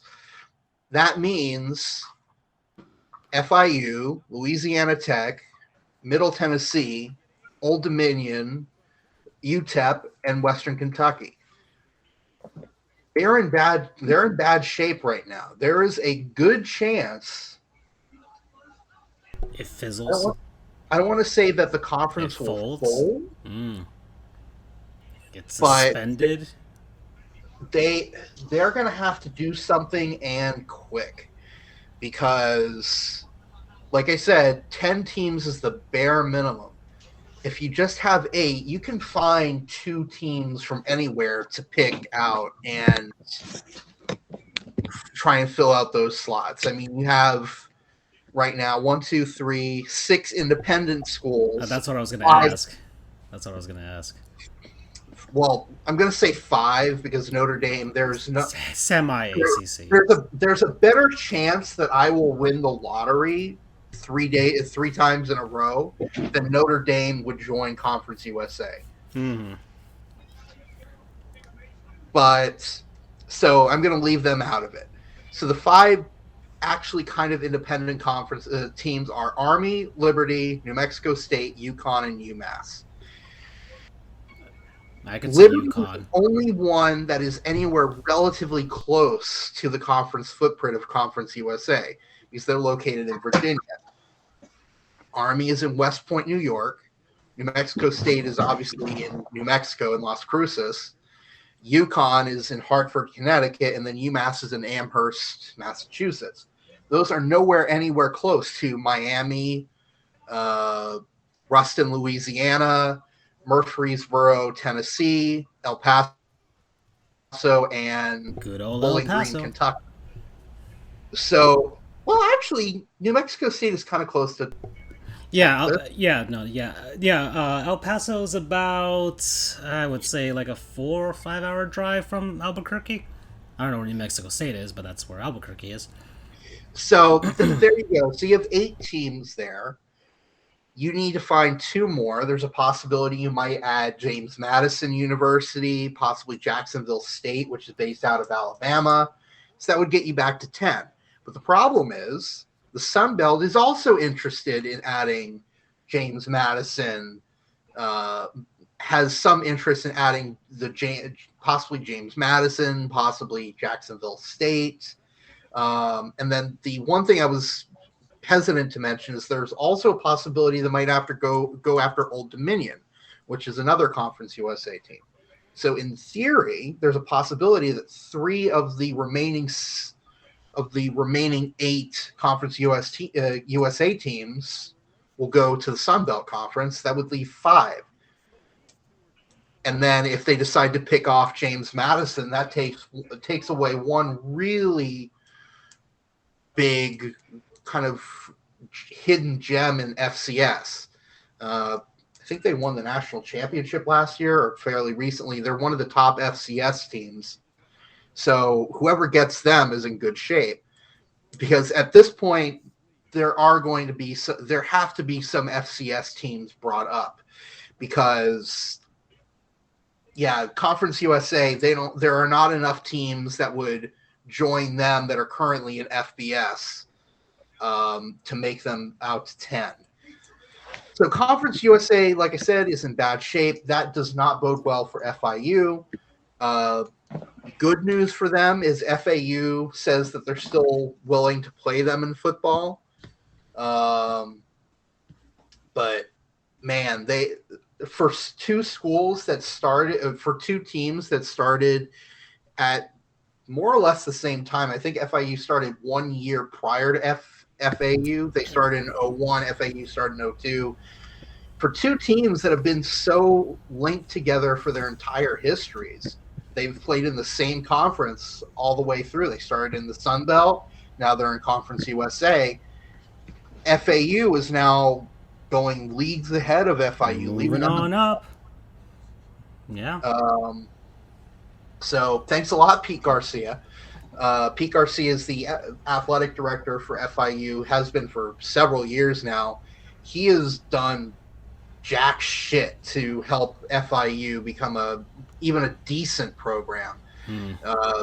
His most notable decision was firing Mario Cristobal after one bad season. And now all the Canes fans want to bring him here.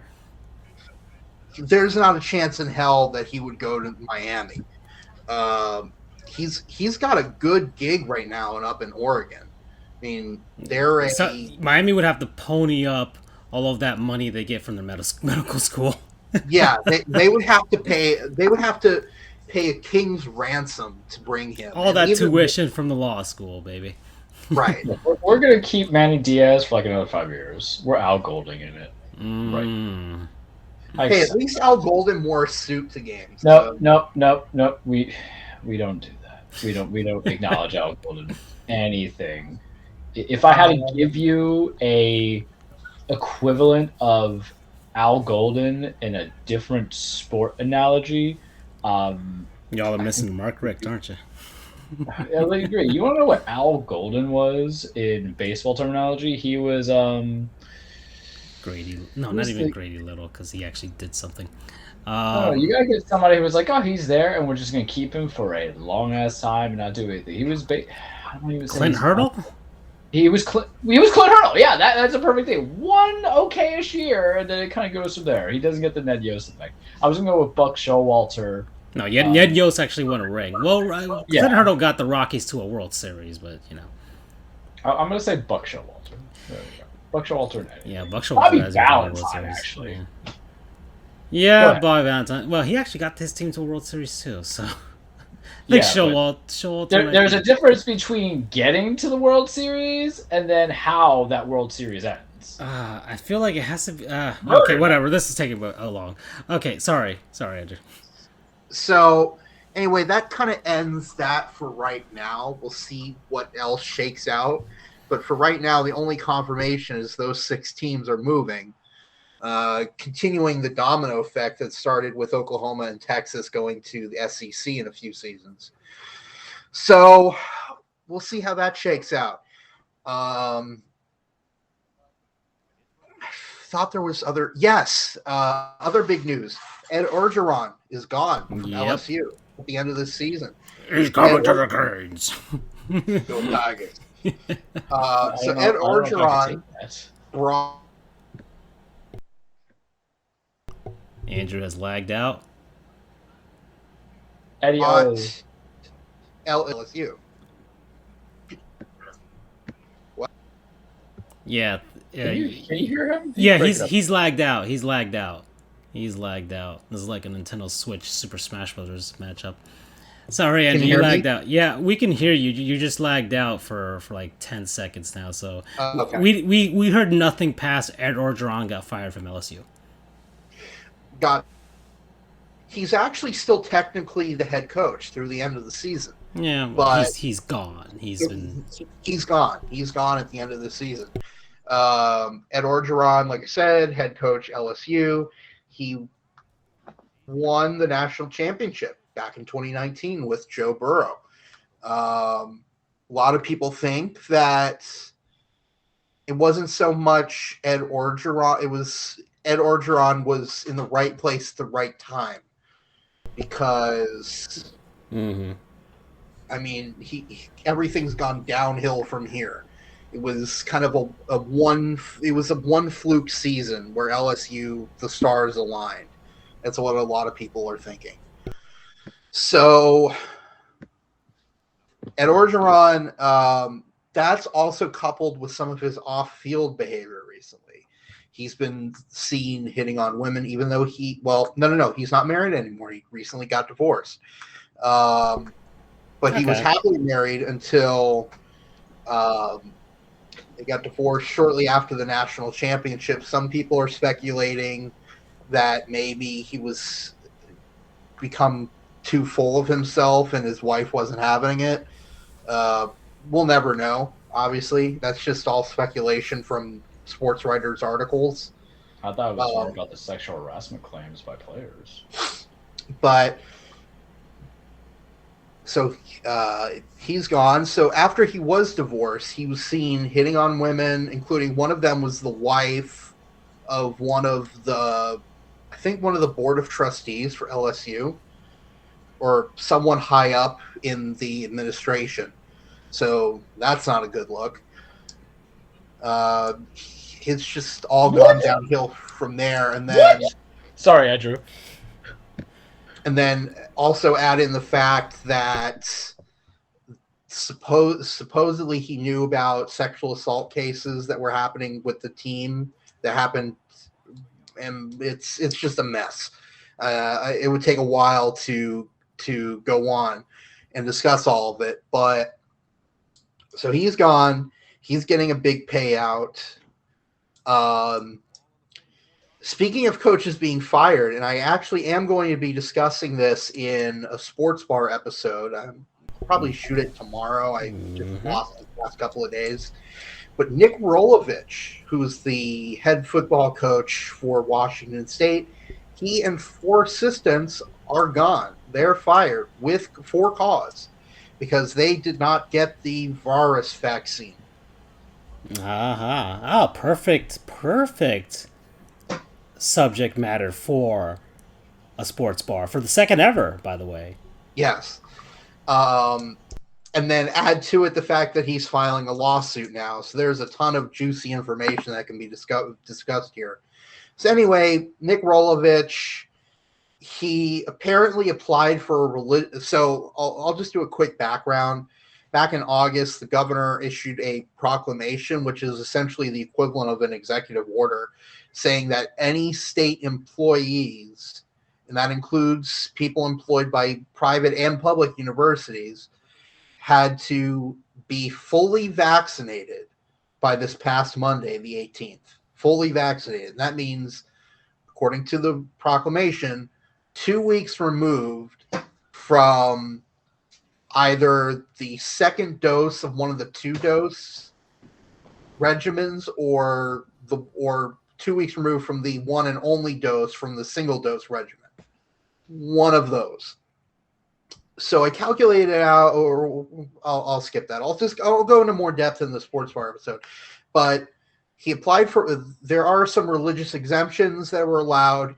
Rolovich applied for it, was denied. He did not obviously get vaccinated in time, so he's gone. He says that they were vindictive in firing him and they had a grudge against him. I don't know how that's going to play out. But that's the other big news, that Rolovich is gone for that reason, which, come on, man. His salary is $3 million a year. And he had another, I think, 3 or 4 years left on his contract. So, dude's given up a hefty chunk of change because he wouldn't get a vaccine. And he wasn't even the coach that long for a lot of money. He was a coach for a few years at Hawaii, where he was only making $500,000 a year, and then just the 2 seasons at Washington State at $3 million a year. So, in the grand scheme of head coaches, he really did not get a lot of money. So hopefully he has a good CPA, good investment banker, because I don't think he's going to be coaching anytime soon. Well. And then last but not least, I'll do a quick rundown of our beloved college football teams, and then we will move on. UCF, we are 3-3, 1-2 in conference. Our last game was a to-be-expected blowout at the hands of number 3 Cincinnati. My Cincinnati Bearcats. In hindsight, I really should not have told you to root for Cincinnati. Anyone but a conference rival. Yeah, man. Yeah. Pick Purdue. Purdue upset number 2 Iowa this past week. Trash. And their mascot, or they have a train. They have a train. Yeah, but man, I mean, look, I've been a Bearcats fan for forever, man. Okay, I've been a Bearcats fan since the founding of the University of Cincinnati back in 1819. That's how long I've been a Bearcats fan, my good man. Okay, Juncta Juvent Alta Petite, right? That's our school motto. I have a question for you then, Mr. Bearcats fan. Only a true Bearcats fan, or someone who's somewhat of a knowledgeable person of college football know the answer to this. Why are they called the Bearcats? That is a very good question, and I, as a Bearcats fan who knows the fight song, which is named "Cheer Cincinnati," and our colors are red and black, know why. It is because back in 1914, they were facing off against the University of Kentucky Wildcats. And one of the key players in the birth of the Bearcat was a star named UC player named Bear, a creative cheerleader and a talented cartoonist. During the second half of that hard-fought football game, Norman Pat Lyon, building on the efforts of fullback Leonard K. Teddy Bear, created the chant, "They may be Wildcats, but we have a Bearcat on our side." So there you go. Right, well, and that, obviously, we have a major UC fan in the house. That bit of University of Cincinnati trivia that was totally off the top of my head was brought to you by Back for Blood, which has the same color scheme as the Cincinnati Bearcats. So there you go. What I will say to that is, you've at least proven to be a better bandwagoning fan than a certain man who supported the Tampa Bay Buccaneers. So we'll go from there. Oh boy! Well, Andrew's not even that big of an NFL fan. So. But but that's the thing. Like, you immerse yourself into it. I get Andrew's point of view. You're really just being sycophantic at that point. At least be like him or I. We're like, we just don't like our team. Let's root for this team. Because there's always a secondary team. But this man, guys, I've been so beaten down by the horrendous who football. even lives in Cincinnati? White people and crackheads? Like, come on, man. Nick Castellanos, man, you don't want to anger that man. He's actually gonna opt out. So your precious Yankees might want him. Don't anger the man. He brings about doom and chaos. So when we find out that Aaron Boone has also sent out hateful emails, he's gonna get a 4-0 bomb. You gotta replace Joey Gallo because he sucks. Don't even. I still okay. Sorry. All right, Andrew. Yeah. Bearcats are the best team, so we all know this. Go University of Cincinnati. Just where their university is. Hold on, let me look on Google Maps. They are located at. No, go ahead. Sorry. FSU didn't play, so there we go.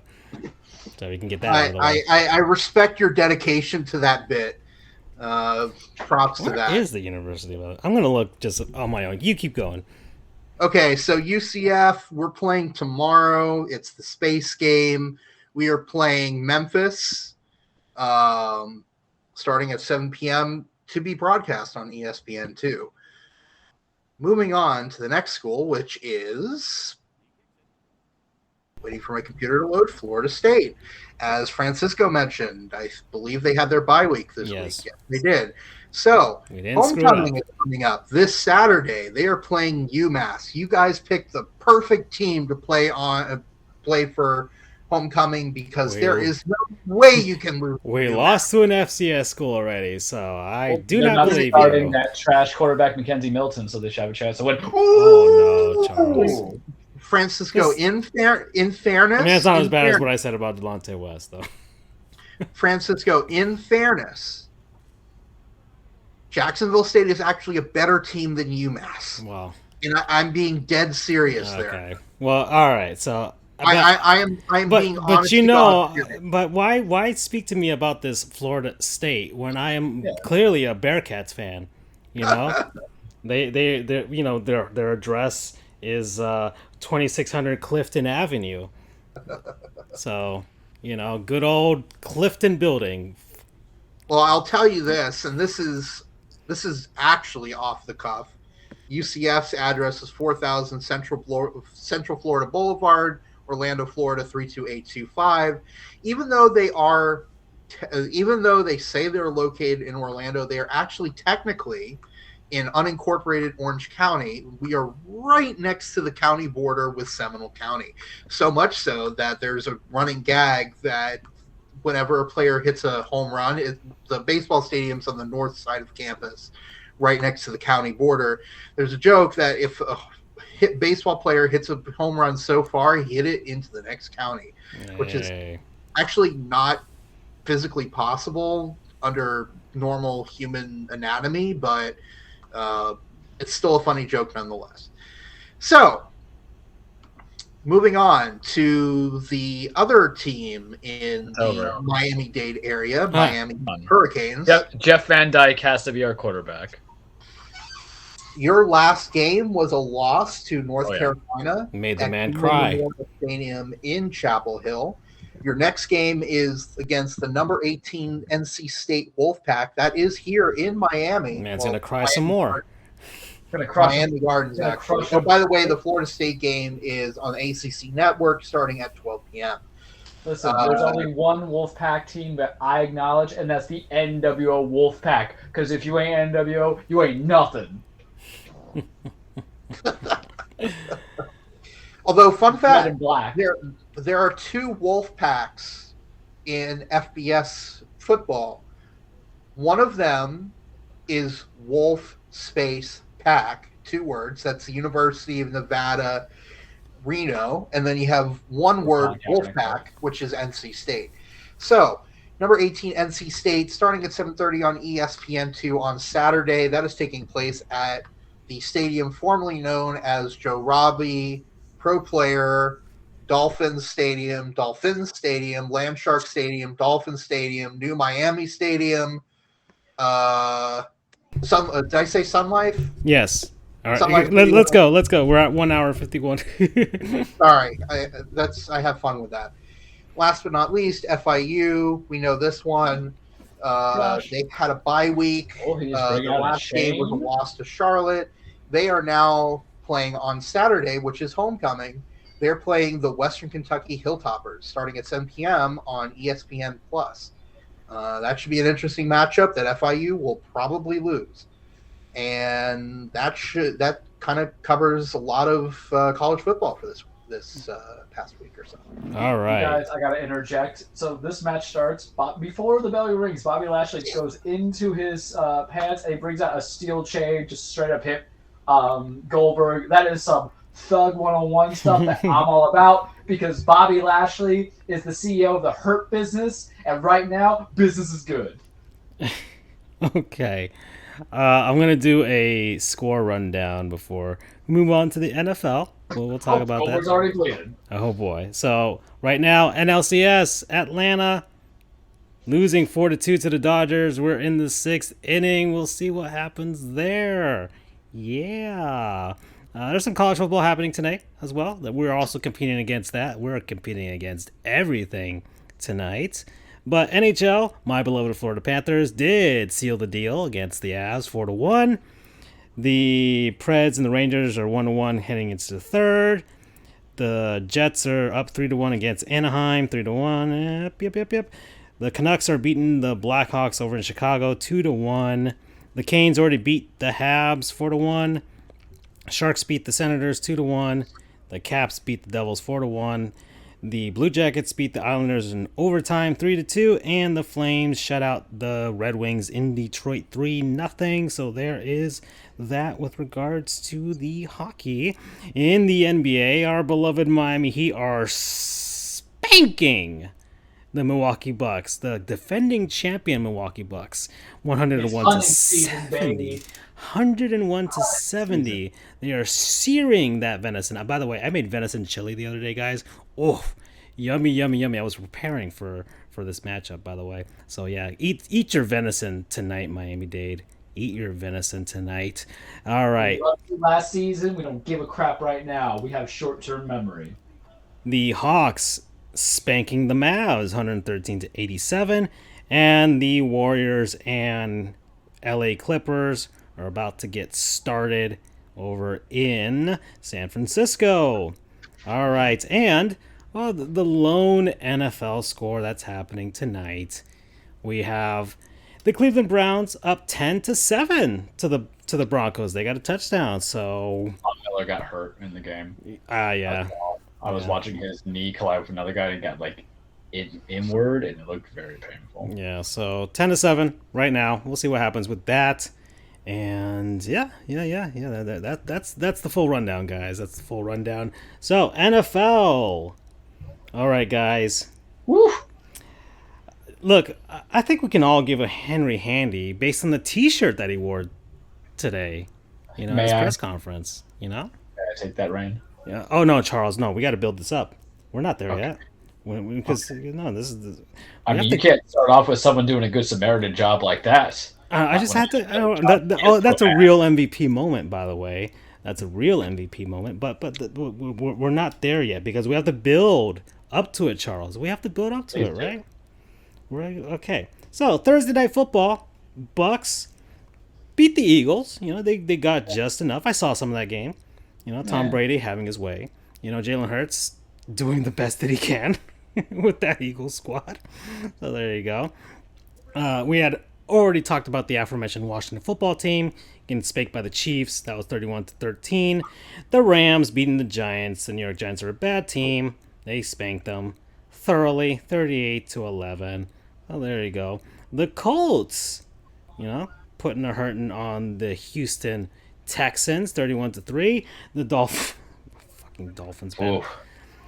Ooh. Okay, I accidentally skipped forward with regards to that, but you know, the Miami Dolphins. I watched that game.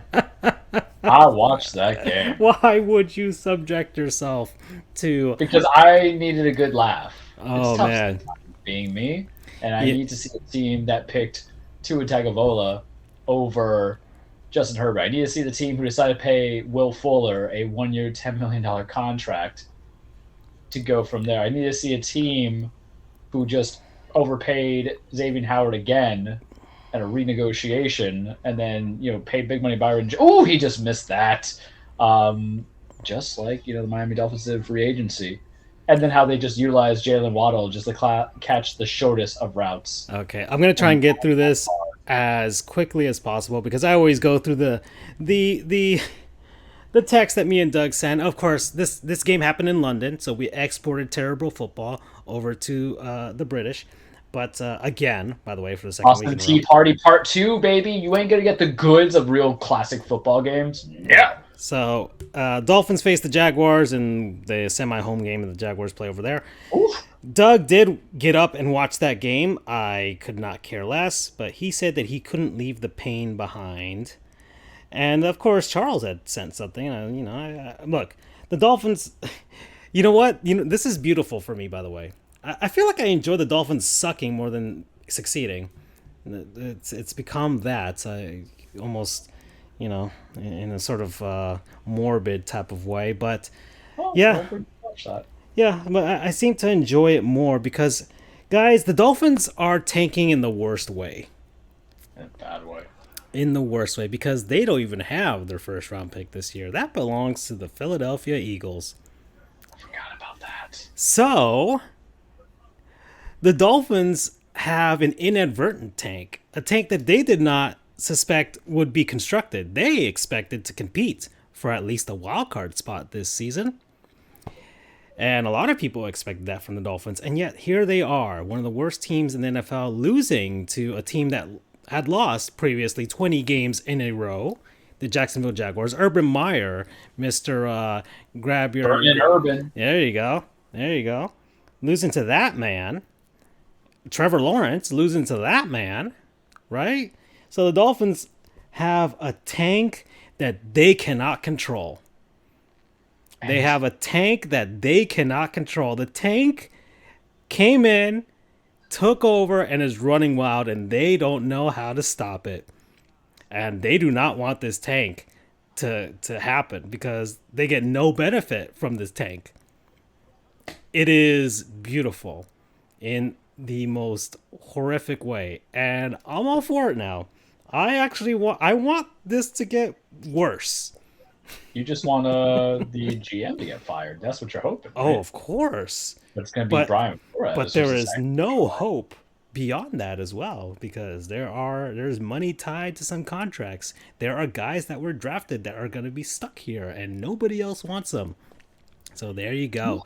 All right. Rushers? I mean, you spent money. I don't think it was in Greg. You got Jalen Phillips from the U, and I don't think he's doing it. It's the secondary that's probably the most valuable part of the Dolphins right now. So there you go. All right, so let me keep running down the list. We got the Cincinnati Bengals beating the Detroit Lions in the battle of the Big Cats.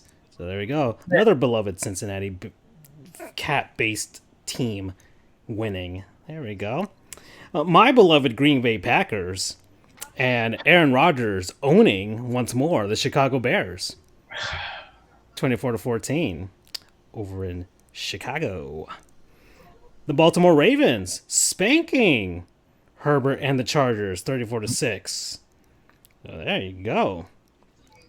The Minnesota Vikings pretending like they actually have a shot this season, beating the Panthers 34-28.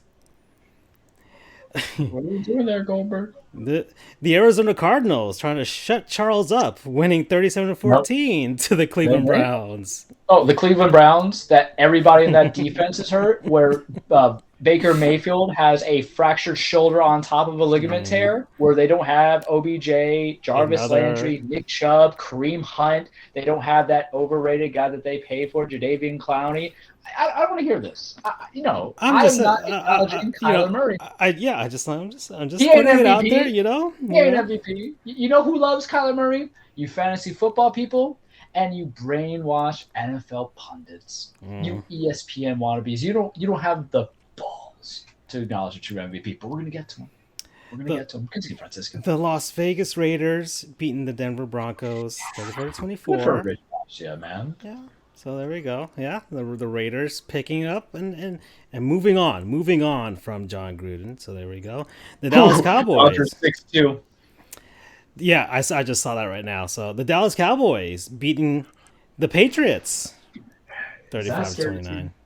Is that a legitimate team? I think so. Yeah, they look like it. Dak Prescott looks like it for sure. Yeah, for sure. They're running with Pollard. An ugly game between the Steelers and the Seahawks. Steelers won 23-20. My hate train. Teams on the bye, the Jets, the Falcons, 49ers, and the Saints. But now we come. And boy, did Charles come for sure. We go to the Titans and the Bills. A game. Oh, this is one of those what urinating tree Andrew would call the greatest game, This might be one of those that he could put together. Yeah. Not in the bad sort of sense, but in the good sort of sense, because this was a good game. And, well, Charles, go. You've been waiting. I watched all of it. I loved it. I talked to my paralegal about it the day of.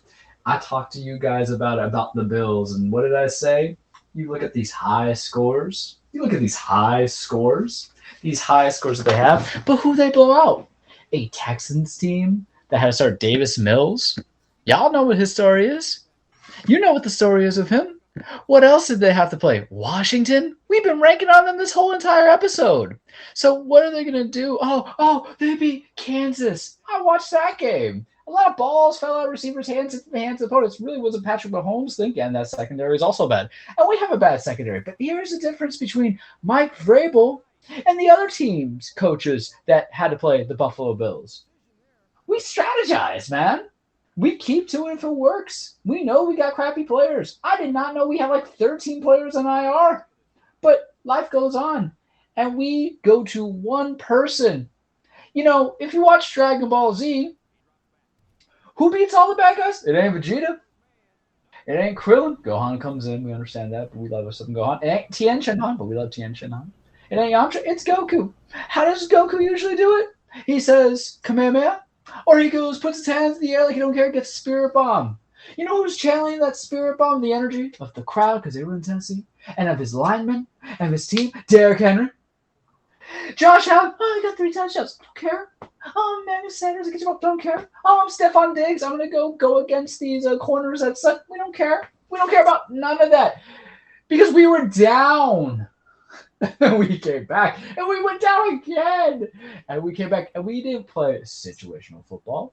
We didn't play a perfect game. You know what? We played a winning game. You know who did not play a winning game? Sean McDermott. You know who did not win a winning game? Who did not play a winning game? Josh Allen, the man who I told y'all when this whole season started, I'm like, I don't see it. Y'all just telling me that this team's supposed to be good, but everybody on that AFC East is bad. But you know who was good? You know who was great? You know who was just delicious? Like Halloween Reese's Peanut Butter Cups, the bigger size ones? Derrick Henry. You know what Derrick Henry did in this game? And the reason why I'm being over emphatic on doing my best Stephen A. Smith interpretation of it all? The man literally put the team on his back and won it. 20 carries, 143 yards, 3 touchdowns. Boys, we are 6 games in. He has 783 yards and 10 touchdowns, 162 touches, the most. You know what that is? That's an MVP. You know what that is? That's a winner. That's a man who doesn't care. King Derrick, my God, he's going to be my emperor soon. But yeah, Buffalo want to go for a 4th and 1 because they believe in their quarterback. They believe in that team. But you could have just tied the game with a field goal knowing how bad our defense was. But you don't want to because you don't have that winner's mentality. You know who has that winner's mentality? Mike Vrabel. You want to know why I know Sean McDermott doesn't have that winner's mentality? Because he started Nathan Peterman over Tyrod Taylor a couple years back, and Nathan Peterman threw 5 picks, and that almost cost them their playoff appearance. You know who else deserves a little best? So A.J. Brown. We're not even playing with a full squad, and we beat them. And you know what I love most about this? Every single NFL pundit on NFL.com and ESPN has said it was a fluke win. They were like, it feels fluky. Why you want to call fluky when the results are there? It's fluky when it's like a bad call that's overturned by the refs or whatever, a la Giants-Dodgers. It was pretty simple. We knew you were running a sneak. We put 300-pound men in the line to stop it. Y'all don't want to respect that? Y'all don't want to say, oh, hey, if there's real bad coaching decisions like this by Sean McDermott in the future, you know, they're going to have a problem. Y'all can't say, oh, hey, the Titans defense actually did good stopping the run because Devin Singletary only had 5 carries for 27 yards. No, you just want to hate, but hate because you know there's a truth in you. We're not competitors. We're not the class of the AFC, but we get healthy. And Derrick Henry does Derrick Henry things. Do you really want to see us and have us take the time of possession away from you? Well, we're going to run the ball 30 times with someone who's proven that he's better than your quarterbacks and your running backs. You're Mr. Kyler Murray, who's running for something 300 yards a season. Well, our running back's better than that. Is he better than the running back that you already have in James Conner and Chase Edmonds? Yeah, he's better. That's who I'm calling out on. Those pundits over there in Arizona. He is your MVP, and you don't have the heart to put him in there. You know who mentioned him as being possible MVP candidate? Finally, Maurice Jones Jr. on NFL.com. Because I've been following this stuff. But let it be known, I was calling for that stuff. Because explain to me, Francisco and Andrew, how if this man finishes, and he just might finish with 2,500 yards and 25-plus TDs. We're going to give it that. We're not going to say 30. I think that's a very hard thing to come into even in the extra game. But 20-plus TDs, rushing, and 2,500 yards, why he can't be MVP, but it's got to be Kyler. It's got to be Josh Allen. This matchup was not a matchup of the next generation of AFC stuff. Our window will eventually close because we won't pay anybody. I get that. This was a matchup of like the fraudulent MVP contender and the true one. Acknowledge him. He isn't just going to get a handy. He's Derek 2 hands handy, man. Because I ain't got the grip, man, with single one. And I love it. That's all I got. Okay. 34-31. Remember that. And also helps us because we're 4-2. So, yeah. I'll take it. Possible other AFC championship matchup again. That would be nice. That'd be nice and juicy. For sure. Okay. So, I guess the last thing. NBA started, but it just started this week. Okay, we had the initial games and stuff like that. There's not really much to say other than the Heat are spanking the Bucks. That's all. That's all we gotta say for now. Okay. And, right. So, we're at 2 hours and 9 minutes. Charles, you have a, I guess, more abbreviated cage, I guess? I don't know. Okay, so I mentioned the Okada thing. I'm just going to give my overview on Crown Jewelry quickly, and I'll just do my spiel. Welcome, everybody, your weekly Truplex, The Cage with Charles. Remember, wrestling is not fake. It is scripted. It's a stage fight. It's about men and women chasing championships, establishing legacies, blood feuds, being a soap opera, all the drama going on. We are 2 hours into Crown Jewel watching. Obviously, we're not going to go to full 4 on the show. We could, that's fine, but we're not. People want to eat, people want to nap, people want to live their lives. Some impressions I want to talk about that I have seen. Andrew, you ready for the spoilers now? Yeah. Seth and Edge Hell in a Cell, fantastic. 475. There's a callback to Magnum TA and Tully Blanchard I Quit match where Seth tries to stab Edge's eye out with like a chair scaffold, and it's beautiful. Seth Rollins did a sunset flip bomb on a ladder, off a ladder, onto a table that put Edge through the table. Edge is coming back from that triple fusion that stopped his career for 9 years. Good back and forth. There was move stealing. Man. I love move stealing in rivalry. This has been the best WWE rivalry for the year, in my opinion. It's going to be feud of the year. I don't think anything's going to be topping it. It ends with Edge. Oh, there was a part where Seth put a chain around his foot and then double kicked, super kicked Edge in the face. That sunset bomb I talked about, Seth went for the pin. Edge kicked out. There's a point where Edge pushed Seth off top of the rope to go into the steel cage or inside the hell, and then he fell on the table. Spots galore, well done. Felt old school with the new school in a gimmick match, and it ends with Edge at the end of the day. So Seth Rollins' finisher, Francisco and Andrew, is the curb stomp. Exactly as it sounds like. Edge, wins using the curb stomp, Seth's own move on a chair. If Derrick Henry was happy with me and the result, I was happy with this result. It was so good. Mansoor versus Ali. That was a good match with a weird post-match ending. Ali won that one in a quick match. Probably could have used 5 more minutes time. RK Bro versus Amos and AJ. Raw tag team title match. Kind of lost me a little bit. Kind of the same thing of how they had on SummerSlam and expanded on, but whatever. It's like a 3.